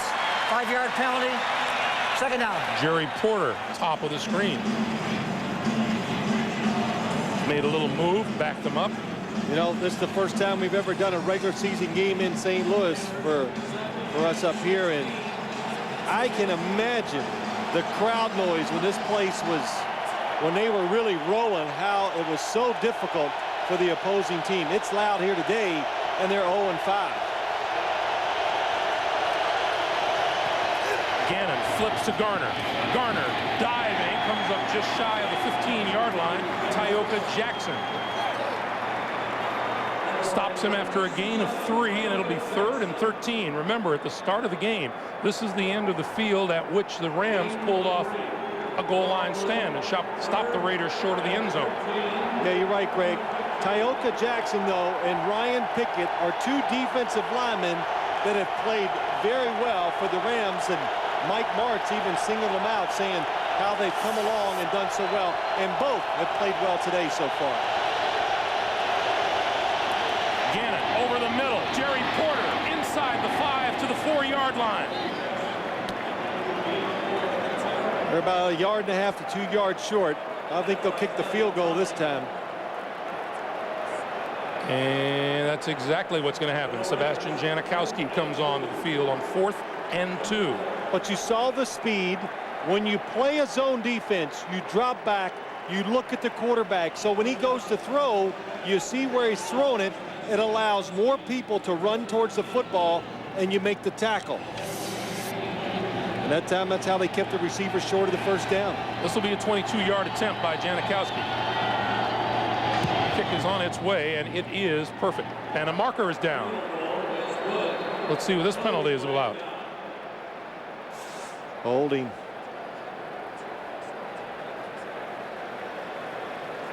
On the Raiders. Judging from that last kick by Janikowski, you could back them about 40 yards and he'd still clock it through the uprights. Holding, 32 on the kicking team. An arm bar, 10-yard penalty, replay 4th down. That's Zach Crockett. Well, you know, Greg, it's called leverage. When you talk about Janikowski, and you can see why he's got some leverage. He's got a lot of other things happening in that uniform, but whoa, he's even getting that belly in the front. But leverage is not a problem. But he does have a strong leg. This will be a 32-yard attempt. High snap. Leckler gets it down. And from 32 yards out, Janikowski is good. 14-6 Rams.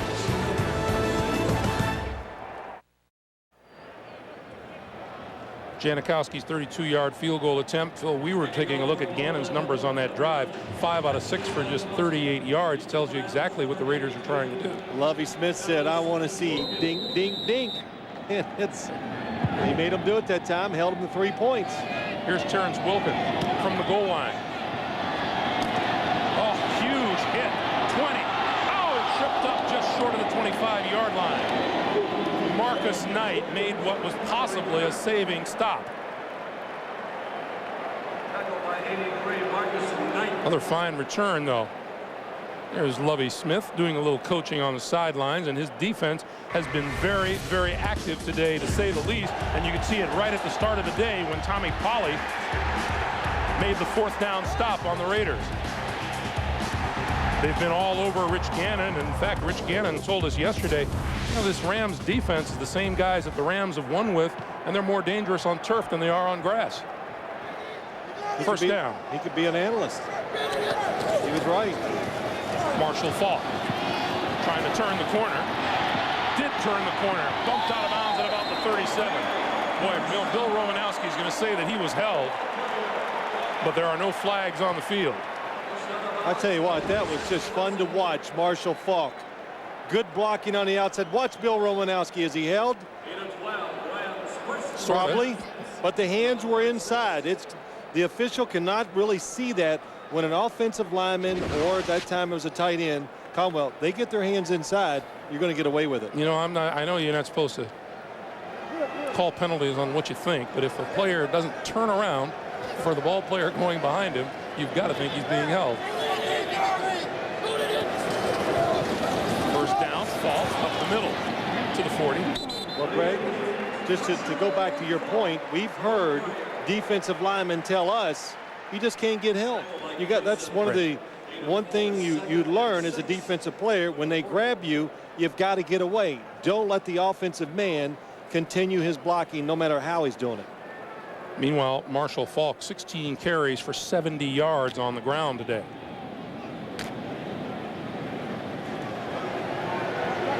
Three straight NFL Offensive Player of the Year award. 4 straight years, 2,000+ yards from scrimmage. Faulk again to the 43. Boy, good strategy by the Rams. Just settle the game back down, slow the pace down. Boy, that sounds something you don't hear much when you talk about the Rams in the past year. Slow the pace down, because it only helps the young quarterback and an offensive line that I think would have trouble protecting Mark Bulger if he had to drop back time after time. And now on 3rd and 3, who comes into the lineup? Ricky Prohl, Torrey Holt, Isaac Bruce, Troy Edwards. Fleet receivers on the field, along with Marshall Faulk. The whistle blows. And it is Tom Newton who moved early on the offensive line. Prior to the snap, false start, 61, offense, 5-yard penalty, 3rd down. So back it up 5, and it'll be a 3rd and 8.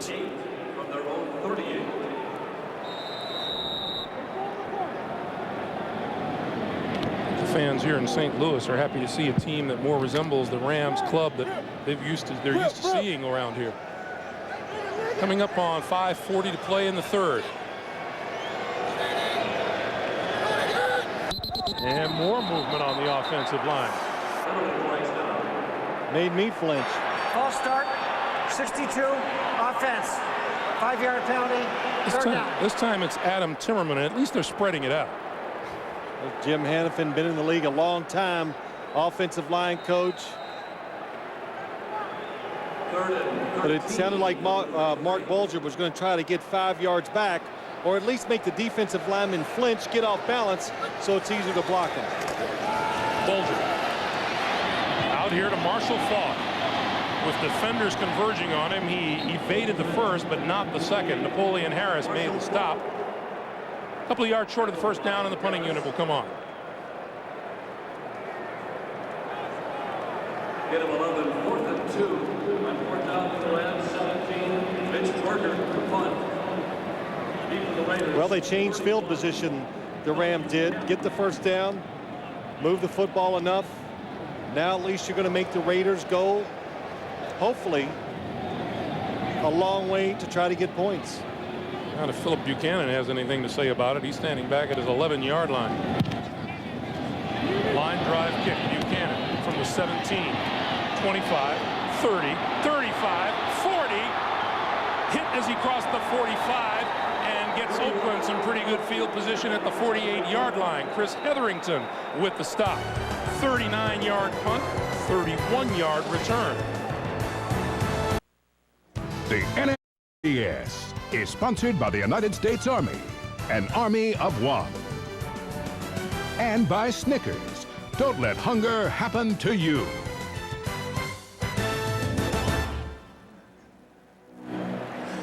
Well, here's our NFL.com poll question. What's been the biggest surprise so far in the 2002 season? Make your choice. Cast your vote at NFL.com. First down from their own 48-yard line for the Raiders. Gannon on the slant. Jerry Rice makes his first catch in a long time. He had 73 receiving yards in the Raiders' first 6 offensive plays, and none until that catch there.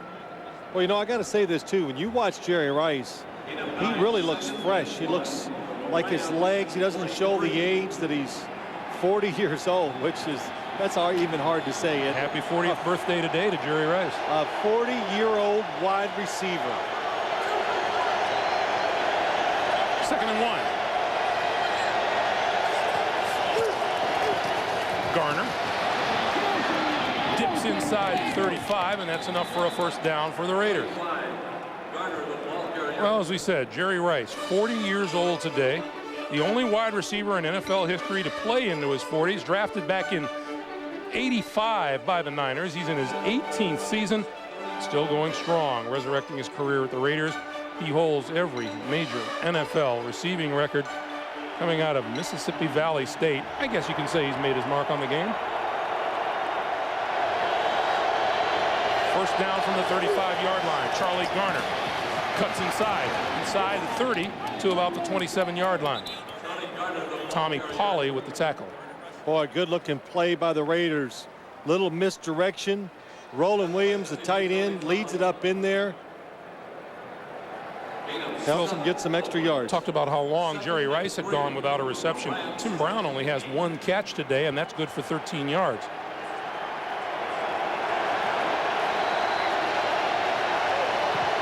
Second and 2.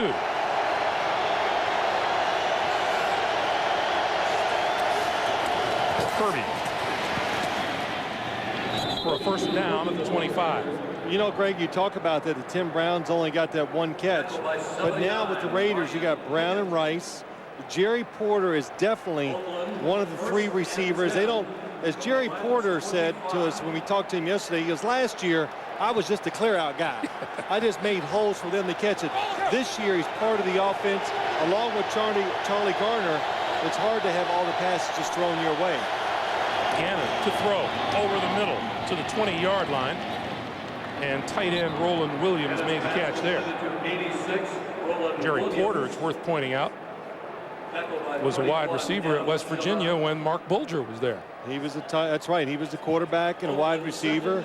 Actually, at one time, I was talking to Mark Bulger on the field. Jerry Porter came in as a quarterback, and Mark Bulger just goes, gosh, I hope he can't read defenses because he was so athletic and he could throw the ball so hard, and he gave it up pretty quick and found his way to wide receiver. Garner, left side. Aeneas Williams and Adam Archuleta. Boy, what a job blocking on the left side by Frank Middleton, who appeared to clear out a couple of the Rams. Yeah, he did a good job, Greg, but also we haven't talked enough about Adam Archuleta, what he has done and how well he has played from up near the line of scrimmage.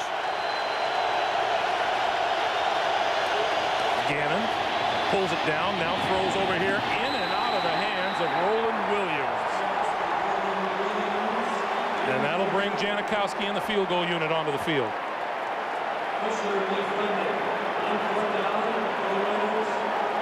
Well, that's why you got to have more than one way to win a football game in this league. No matter how good you are, the offense, the passing game is not going to click every single week. So you need a defense, special teams, whatever. You got to have a lot of ways to get it done. Janikowski from 35.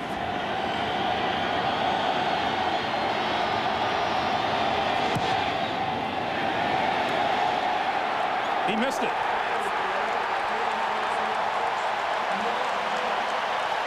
Mike Martz sees his defense come up with another stop. 50 seconds to play in the third. My special guest.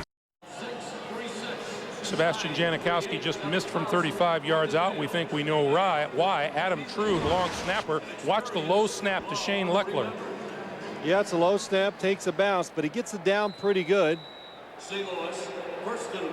When I say it just missed, it was inches just outside the left upright. Janikowski calling it good from where he stood, but he doesn't count. 50 seconds to play in the third quarter. The Rams have managed just one first down in this third quarter so far. On the slant, incomplete, intended for Marshall Faulk. Jim Nantz has an update from New York. Let's check in with him. Jim. All right, thank you, Greg. Jacksonville with David Garrard at quarterback. Well, that update in a moment, but first is Trent Green throwing the touchdown to Bo Richter. Second time today they've hooked up. Chiefs lead by 10. Back to you. All right, Jim, thank you. What that Kansas City offense this season? Yeah, it's really doing well.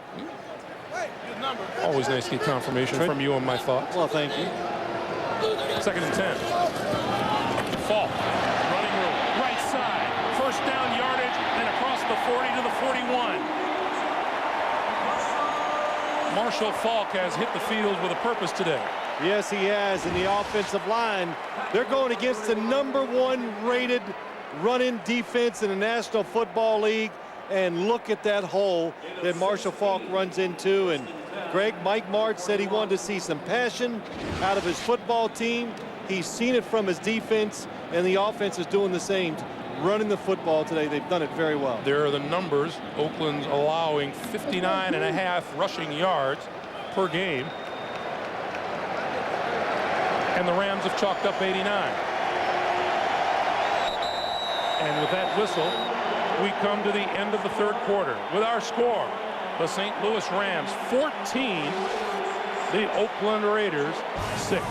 We'll come back to the Edward Jones Dome after this message and a word from your local station. You're watching the NFL on CBS.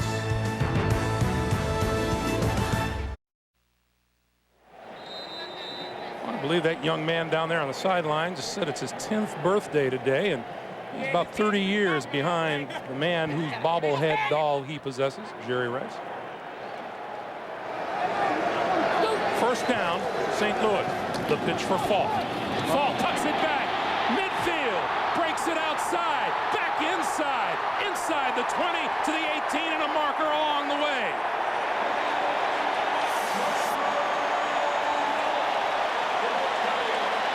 .41 yards, and they're sure to tack on some mileage courtesy of the Raiders.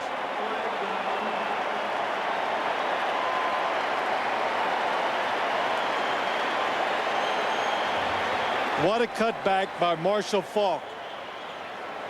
There looks like there are 20 players going to the offense's left, and all of a sudden he makes a cut, comes back, and he is just in open field. Face mask on Oakland. Personal foul, face mask, half the distance to the goal. Number 26 defense. First down. Oh, nice blocking on the backside that time. Marshall Faulk just makes a good cutback. Boy, you know, that doesn't look like a face mask at all. Let's take a look. Let's see if he gets any part of the helmet. Rod Woodson doesn't have face mask at all. Or he doesn't have the helmet. That's the shirt. He grabs hold of Marshall Faulk's shirt. I'm sure they thought he grabbed the back of the helmet. That's what they were calling. But a nice block by Tom Newton. He made the block that really sprung Marshall Faulk, and look what he has done today. Now, Chris Hetherington in the backfield along with Lamar Gordon. 1st and goal from the 10. This is Gordon. And Gordon comes up to the line of scrimmage where Bill Romanowski wrestles into the turf, and it'll be 2nd and 10. Well, if they hold on and win this game today, the Rams, you know what they're all going to say? Should have played defense the way you did last year, and why weren't you giving it to Marshall Faulk in the running game more often right from the start? Well, Lovie Smith told us on Friday that the problem that he had with his defense is they'd given up way too many big plays to the opposing offenses. They haven't done that today. Big plays are given up by defenses that take chances, Greg. That's what they've been doing too. Playing man coverage allows big plays. 5 wide receivers on 2nd and 10. Bolger throws across the middle. That's complete. Inside the 5. Touchdown, Marshall Faulk.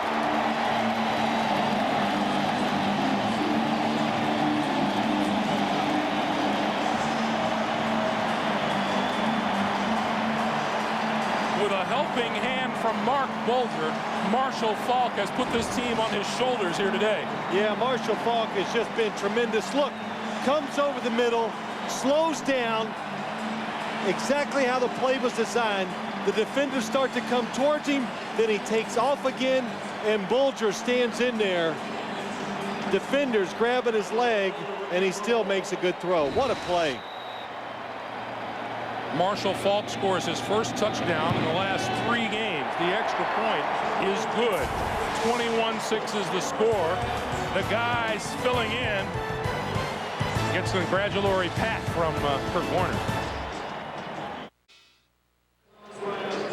Watch Eric Barton in the middle of your screen. Marshall Faulk's going to come across. Watch him fake the stop. Eric Barton takes off. The restart. And then really a nice run to the outside to get the touchdown for Marshall Faulk. And the kickoff. 5 yards into his end zone. Terry Kirby is not going to run it out. And so with the touchback, the Raiders will start 1st down at their own 20-yard line. It'll be 1st and 10.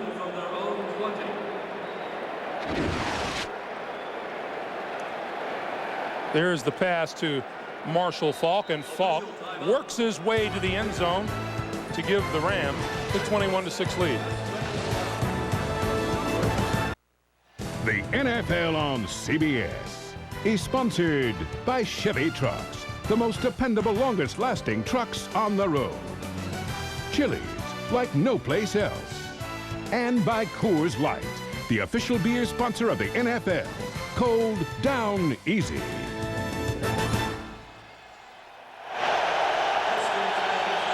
Raiders break the huddle. 13:40 to play in regulation. They trail 21-6. Gannon to throw. Time to the 25-yard line and complete to Charlie Garner. Tommy Polley with the hit. Well, you see the speed, Greg. You know, to go back, you remember we talked about the word that Mike Martz was saying, passion. And, you know, a lot of times that just comes from when players start making plays, it gets everybody excited. It gets the rest of his teammates. It gets the crowd. It gets the coaches excited. Movement on the right side of the line. I believe that'll be on Lincoln Kennedy. And they'll give those 5 yards back.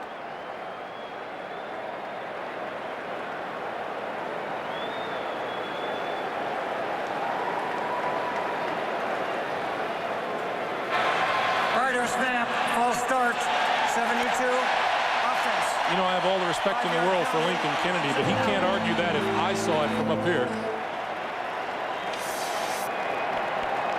12 penalties on the Oakland Raiders today. And quite a few of them have been crowd noise penalties. False starts by the offensive linemen.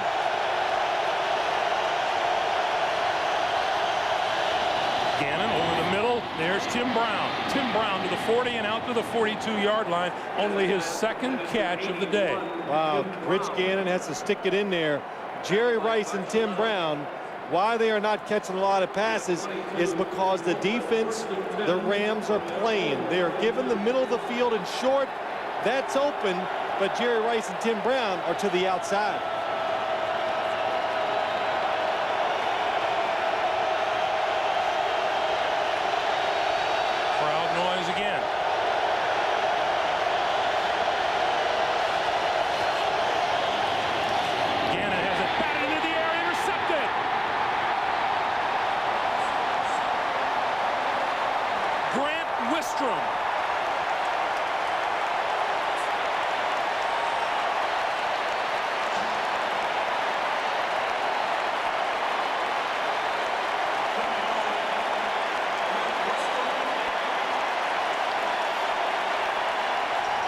Gannon had thrown 112 straight passes without a pick until this one.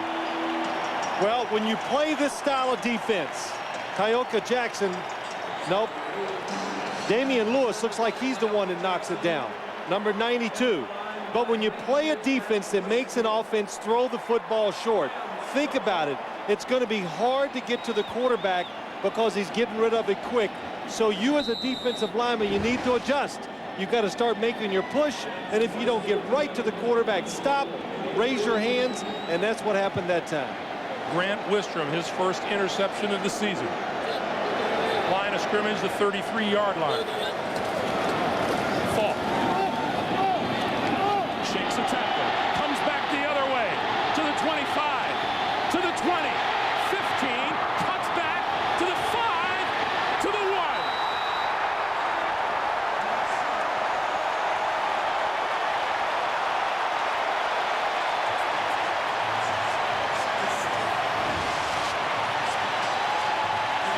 Boy, look at the blocks on the backside. Including one from Mark Bulger. Mark Bulger gets a block. And Manu Maliana makes a tremendous block to get Marshall Faulk to the outside. And then Bill Romanowski in the open field. That is tough to bring Marshall Faulk down in a situation like that.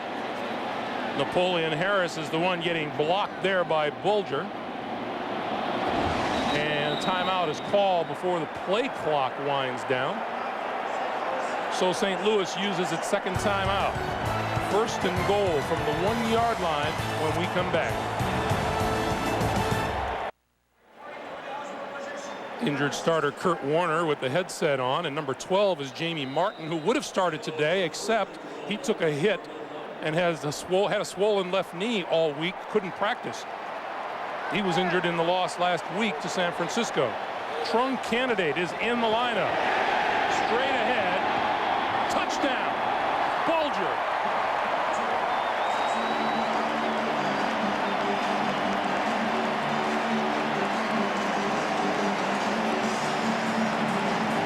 What a first day start in the NFL this young man has had.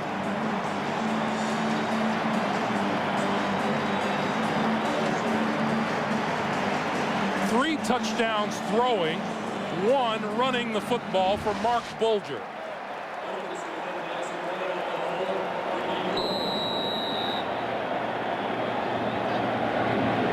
Wilkins' extra point is good. Timeout on the field. The Rams in charge here in St. Louis. NFL on CBS is sponsored by Miller Lite. Life is best told at a place called Miller Time. And by Subway. Fresh-made sandwiches on fresh baked bread. Subway. Eat fresh.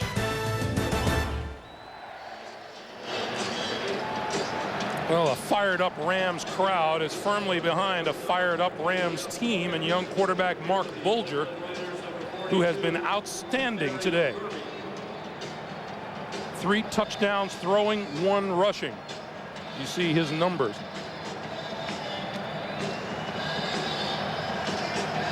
On 60 Minutes, is it true that people with mental problems have no trouble getting guns? It is true. 60 Minutes will tell you why tonight at 7, 6 Central here on CBS. Marshall Faulk. Outstanding day for number 28. He's got to do that don't talk to the media thing more often. Yeah. Raiders have had their problems today, you betcha. Kirby in the backfield, Gannon. Short drop, all kinds of time. Still looking, throws far side of the field. Jerry Rice made the catch. Oh, what a fine reception by Rice at the 36-yard line. Boy, what pass protection by the Raiders offensive line. It looked like the days when Kenny Stabler used to be quarterback. They stand back there for about 7 to 8 seconds. Jerry Rice, easy catch for him. He's done this about, couple times. 109 yards receiving for Rice. That's Kirby. Clock continues to move, coming up on 10:45 to play in the 4th quarter. Raiders go without a huddle. It's 2nd and 3. As they try to get back into this football game. Gannon with all kinds of time again. Now over the middle. Caught by Porter inside the 35-yard line. That'll be another Raider first down. Well, about the only way you can get the football down the field against the type of zone that the Rams are running is that the quarterback needs a lot of time. And these first 2 plays, the Raiders offensive line has given him tremendous amount of protection. You know, in the last minute or so here, Rich Gannon has showed, for all of the laughing that we do about his sidearming, he can gun it when he has to. This is Kirby. And Kirby stacked up at the 31. Well, too, the other thing I noticed about this Rams defense today, Greg, with Adam Archuleta up near the line of scrimmage and Lovie Smith, he's the one that figured out, let's get him up there. What it's done, it's just put more speed on the defense. And we talked to Archuleta, and I said, what's it like playing that linebacker position? He goes, oh, man, did I make a lot of mistakes early in the week. Gannon stepping up, throws for the end zone, incomplete. Intended for Tim Brown, and Gannon was really under a heavy rush from Tyoka Jackson. Yeah, he's letting his offensive lineman know that I needed just a little more time, and that would have been an easy touchdown to Tim Brown. 3rd and 10 from the Rams 31. Well, you know, this is a little bit of frustration that these Raiders have not experienced so far this season. Things have been pretty easy for them offensively this year.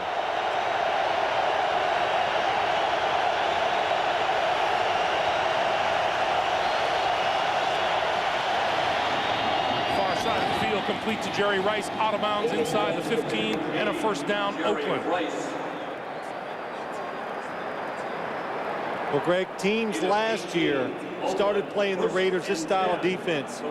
Just let them catch passes, come up, tackle them, see if they can make all those plays back-to-back to score touchdowns. And they struggled with it late in the year. So I guarantee you, next week San Diego going to employ the same type of defense that the Rams did today. This way, throws complete to Rice inside the 10 to the 7. Jerry Rice. Gain of 6 on the play, and it's 2nd and 4. 7 catches, 133 yards. Happy birthday, Jerry. 6, 7, and 4.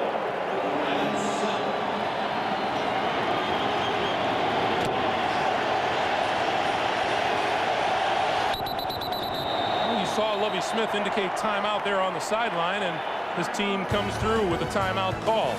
8.5 exactly to play here in the 4th quarter. And for those of you expecting to see 60 Minutes, you're watching the NFL on CBS. The Oakland Raiders and the St. Louis Rams. Greg Gumbel with Phil Simms and Armin Katayan. Our score 28-6. The Rams in the lead. 60 Minutes will be seen immediately following this game, except on the Mountain and West Coast time zones. Kurt Warner, the injured Ram quarterback, giving Mark Bulger a little tap, and Mark Bulger, the 3rd-string quarterback, has performed admirably here today. 3 touchdowns passing. He has also rushed for a 4th. No, he's played really, really well. Like, really well. Meanwhile, Rich Gannon has 7 touchdown passes the last 2 weeks, still looking for his first of this day. Richie and Kirby in the backfield. Brown in motion. Gannon rolls, throws. Tim Brown run out of bounds at about the 2, but has enough for a first down, it would appear. It'll be 1st and goal. First down by Fisher. You think of the Raiders, the sprint out pass, Tim Brown. Nice throw by Rich Gannon on the move. But think about the Raiders offense today. The penalties that stop drives. 2 field goals. Missing a field goal. Getting stopped inside the 5-yard line. Going in to score on 4th and 1. Gannon out here for Kirby. Touchdown. So the Raiders finally get on the board with a touchdown. Well, with 8:05 to play in the 4th. Sorry, Greg. What they do, they get Tim Brown and Jerry Rice to the same side. The defense puts all its efforts into those two receivers, and nobody covers Terry Kirby. Well, Rich Gannon was signaling he wanted to go for 2, but Coach Callahan has sent the extra point unit onto the field, Janikowski. Extend the game. Don't go for 2 yet. Janikowski's kick is good. The Raiders go 91 yards in just over 3 minutes for their first touchdown of the day. 28-13 St. Louis. Rich Gannon, 91-yard drive. 300 yards passing for Rich Gannon today. 118 in this quarter.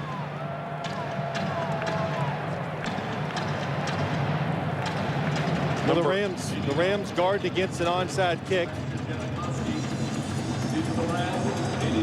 They have 9 players up inside the 10. Oakland has all 3 of their timeouts remaining.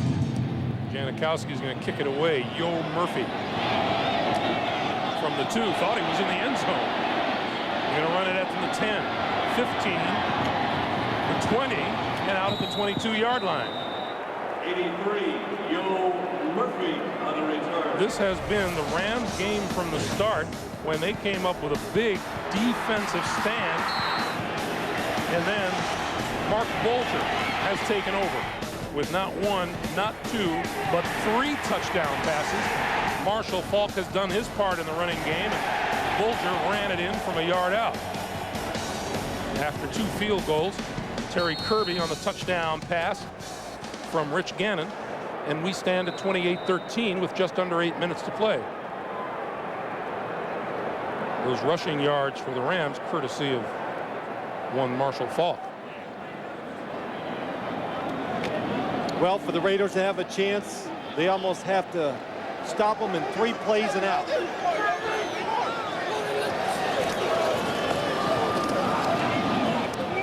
Faulk across the 25 to the 27. I always think when you get in situations like this, you have to gamble somewhat. You have to almost think that the Rams are going to run the football, so call a defense to stop, to a run blitz, whatever you want it to be. And if you're a defender, think run first and then react if it's a pass. As you look at the scores of today's action in the NFL going by you, just another day in the National Football League.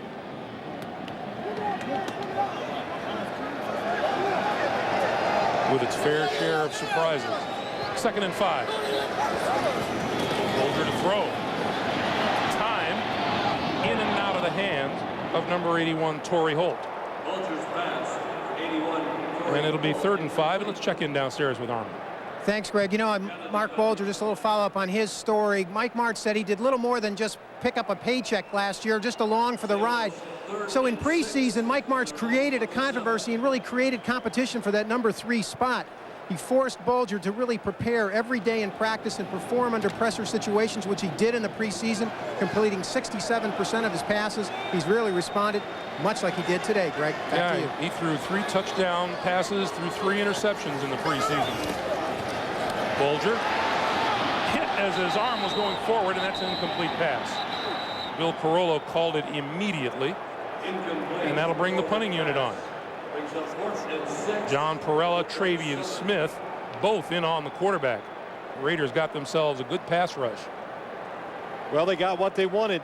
3 plays and out, an incomplete pass, stops the clock, and most likely good field position. Philip Buchanan has been terrific in the punt return department today. He stands at his own 30.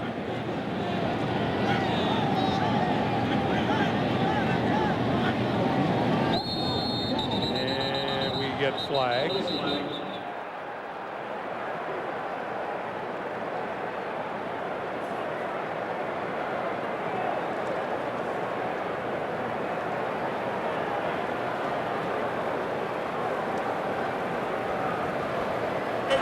Delay a game defense, number 33, flinching, trying to create a false start by the offense. It's a 5-yard penalty by the defense.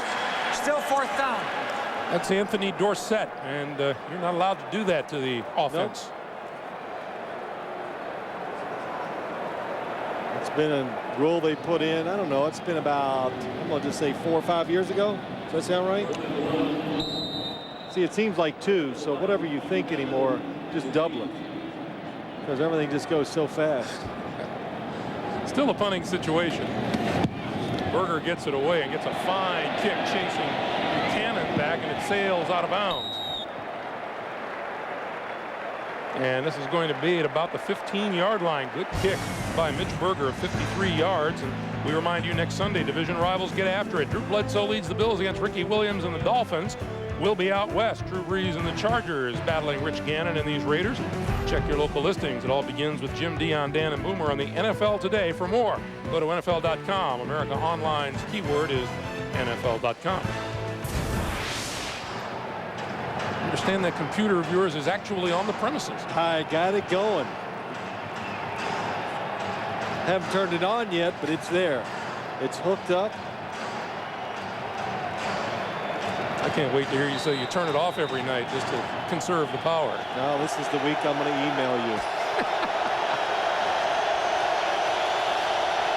6:54 to play. Gannon. Near side, out of bounds, incomplete. Roland Williams stepped out of bounds before that ball ever got to him. Got to know where you are on that sideline, and Williams did not. Well, 2nd and 10. You know, Greg, we saw Rich Gannon earlier getting on the coaches. Then he got on his offensive line, and he made a gesture to Roland Williams. Know where you're at. Have the presence in. You know, Rich Gannon is he's a perfectionist. He is the leader of this football team, and he has earned the right to complain when he doesn't like something. This pass incomplete for Kirby. It'll be 3rd and 10. He's telling him 3 yards. We're supposed to be 3 yards down the field instead of 5. And you heard Jerry Porter tell us that you can run a route. Illegal contact, number 22, defense prior to the pass, 5-yard penalty, 1st down. Oh, so Travis Fisher's contact gives the Raiders a 1st down. But yeah, Jerry Porter was telling us exactly how picky Rich Gannon gets out there. Yeah, that's what he does to the whole team. He says, when I run a route at 9 yards, it's supposed to be 10. Rich Gannon is all over me. He wants it exactly at 10 yards. And listen, when you have the highest scoring offense in the NFL, there's somebody paying attention to the little things, and Rich Gannon is one of those guys. Going to go deep on the far side. Intercepted. Travis Fisher. Gannon had gone 112 consecutive passes without an interception. He's had 2 picked here today. Well, he had to take a chance. That's what it was. If this game was close, Rich Gannon would not have tried to make this throw down the field. Tries to throw it over one defender in front of the other, and Travis Fisher reacts the way he should. Protect the deep pass. That's why he gets the interception. The rookie makes his first NFL interception. And the Rams have the ball at the 40-yard line, coming up on 6.5 to play.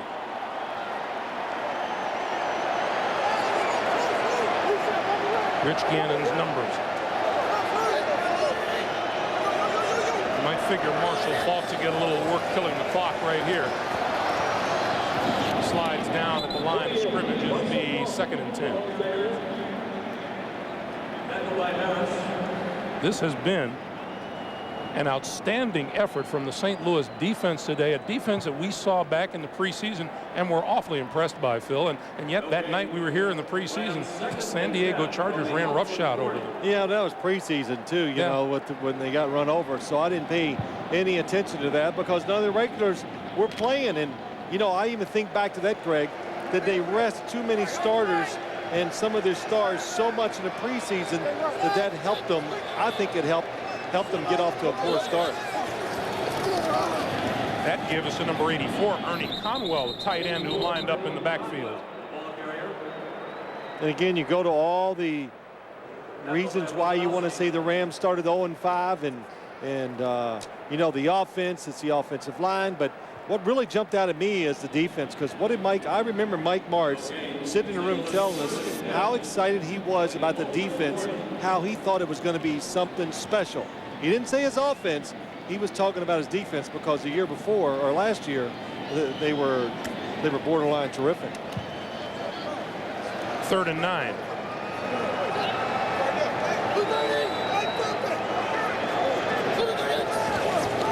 And they aren't going to take any chances putting it in the air. Marshall Faulk going to go down at about the 43-yard line.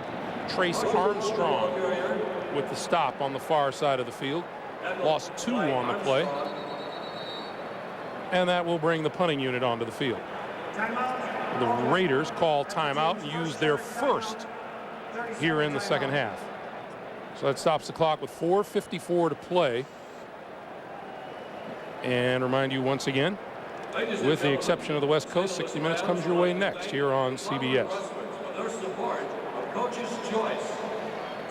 How often do we say you can't trust anybody in the National Football League? The Raiders, the only undefeated team in the NFL, come in here riding a very, very strong offense.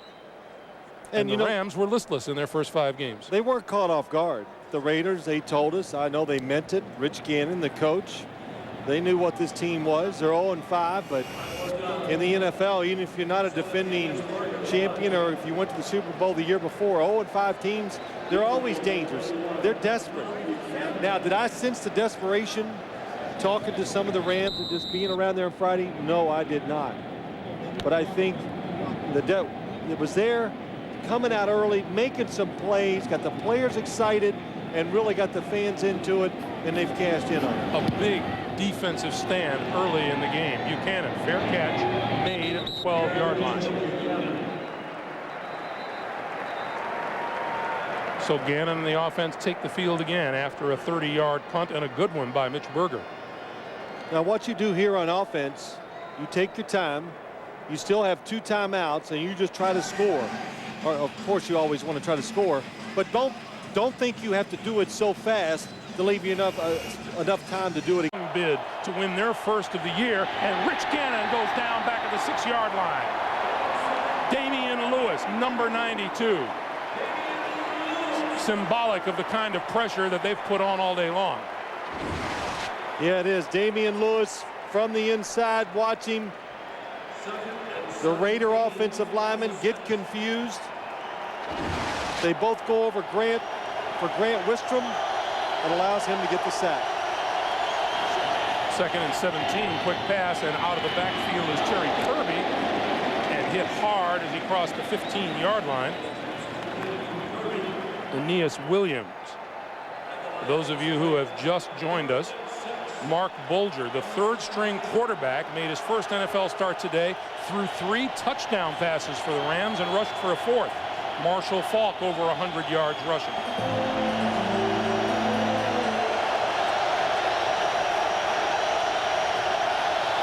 On 3rd and 6, Gannon goes down again. Damian Lewis and Leonard Little.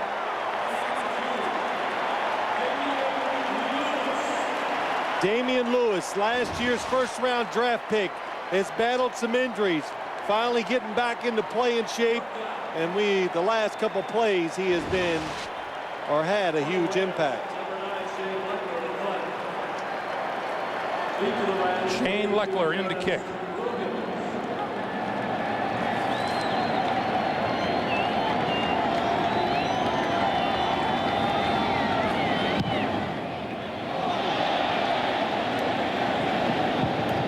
Out of bounds just across midfield. Terrence Wilkins did not have a chance to return it. Monday on CBS, he may be the king of comedy, but when Kevin James tries out for a semi-pro football team, yeah, things could get ugly. Don't miss a hard-hitting King of Queens, Monday at 8, 7 Central, here on CBS, America's most watched network. Now that's a ball carrier. You know, I threw passes to Kevin James one time. He was fanatical about it. He loved it, and I'll tell you what, he's a good athlete. Ran down the field well, was diving, making a few catches, throws the ball pretty good. There was also, I remember, trying to throw a football through a hole in the wall. Oh, you were there? Yeah. Yeah, we did that at the... He didn't want to quit. He didn't want to give up. He was mad that I was just wearing him out.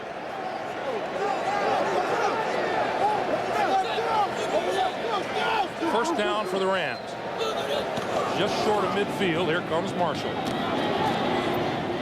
And he has stood up at the line of scrimmage. May have gained a yard, but what a day Marshall Faulk has had with the football. Watch the cutback. And on the receiving end, coming across the middle, found the end zone. And just the ability to keep that Raider defense off balance with the ground game has allowed Mark Bulger the chance to complete the passes when he's been called upon to do so. Not bad numbers. Not bad. But that's what everybody just expects from Marshall Faulk, and it's amazing the expectations and that were on him, Kurt Warner, Mike Martz. If you don't score 40 a game, your team's underachieving. You know, I brought this up to Mike Martz, and it's something that you preach all the time.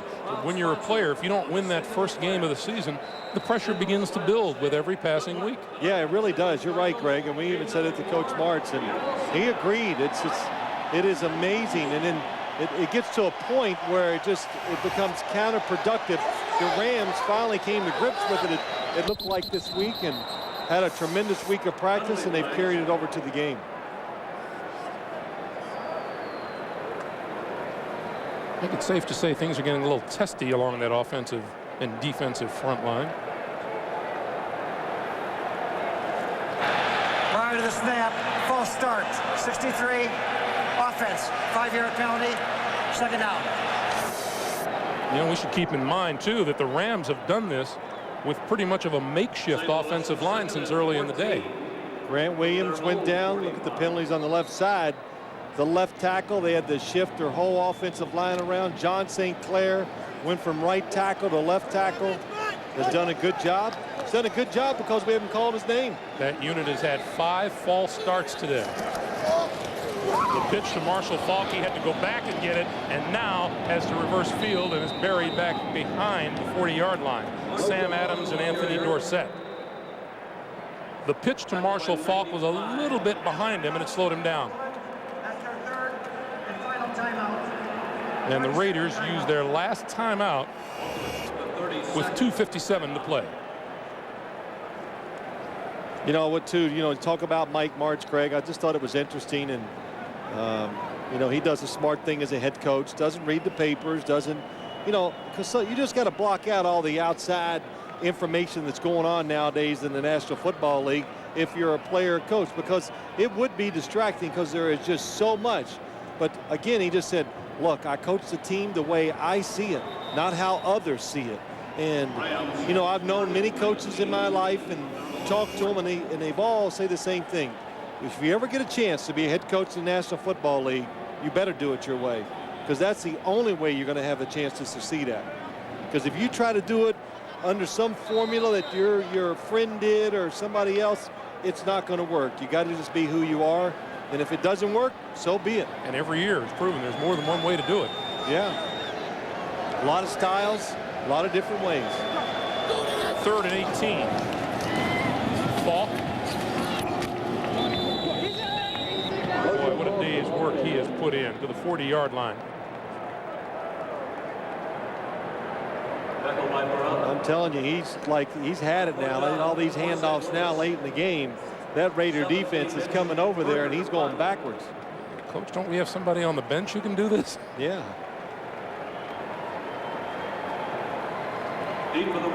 Buchanan is back at his 15-yard line. Look at a subdued Raider bench. And Rich Gannon itching, keeping his trigger finger loose.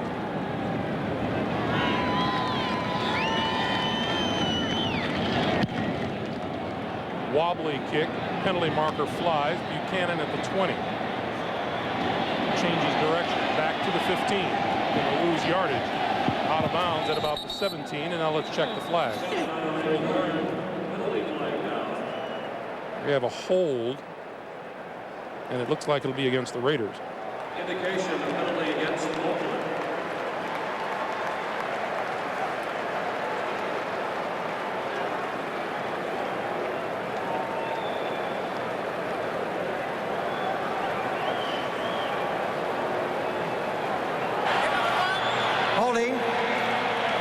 receiving team while the kick was in the air. 10-yard penalty by rule from the dead ball spot. Half the distance to the goal. First down. Timeout. Well, with the exception of a Miami Dolphins team, you know that first loss is going to come somewhere along the line for the Oakland Raiders. It's coming in Week 5. Greg Gumbel and Phil Simms back in St. Louis. The thing that comes to mind for me, Phil, is that you have to hand it to the St. Louis Rams, who raised themselves up after being beaten down mentally and physically to knock off the only undefeated team in the league. Yeah, it is, Greg. It was a tremendous effort by them, a tremendous effort by the coaching staff. And I just can't imagine how they felt as a team. High expectations. Been to the Super Bowl 2 out of the last 3 years. To start out 0-5, those are circumstances where it's really hard to get the energy to get up and even go to work. And into Kirby again out of the backfield, and that's enough for a first down out to the 25.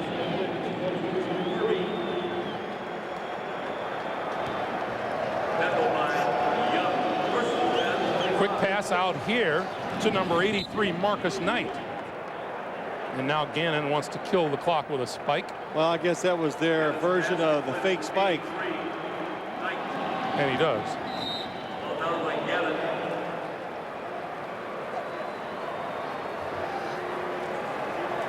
While we have a moment tonight on 60 Minutes, is it true people with mental problems have no trouble getting guns? It is true. 60 Minutes will tell you why tonight. Then it's 60 Minutes of comedy with an all-new Becker and Bram Analysis, followed by the CBS Sunday movie Gleason, starring Everybody Loves Raymond's Brad Garrett. It's all here tonight on CBS, America's most watched network. Brad Garrett, your friend of mine. He looked like Jackie Gleason there, though. Pass is incomplete, intended for Jerry Rice. And it'll be fourth down.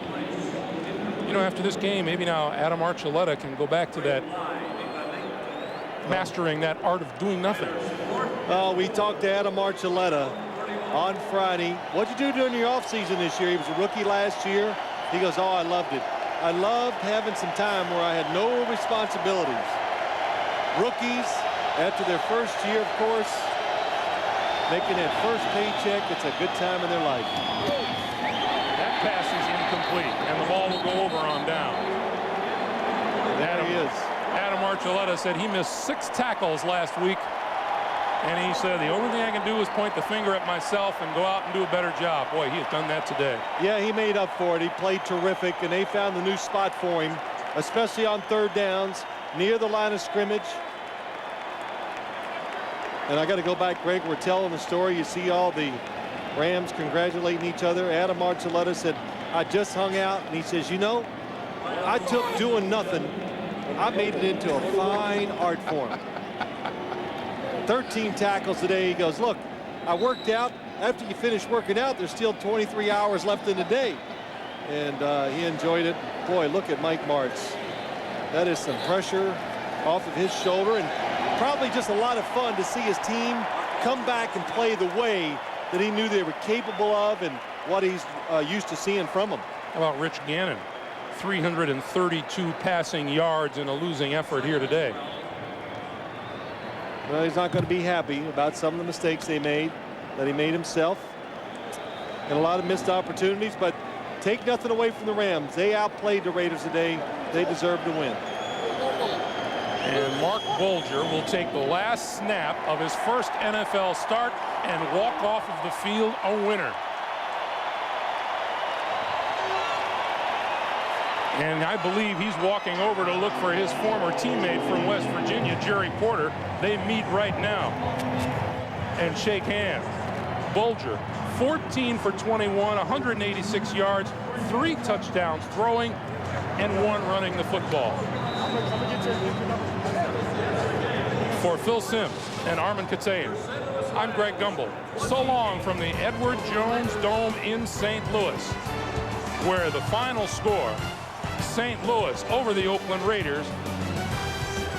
Stay tuned for 60 Minutes, except on the West Coast. You've been watching the NFL on CBS.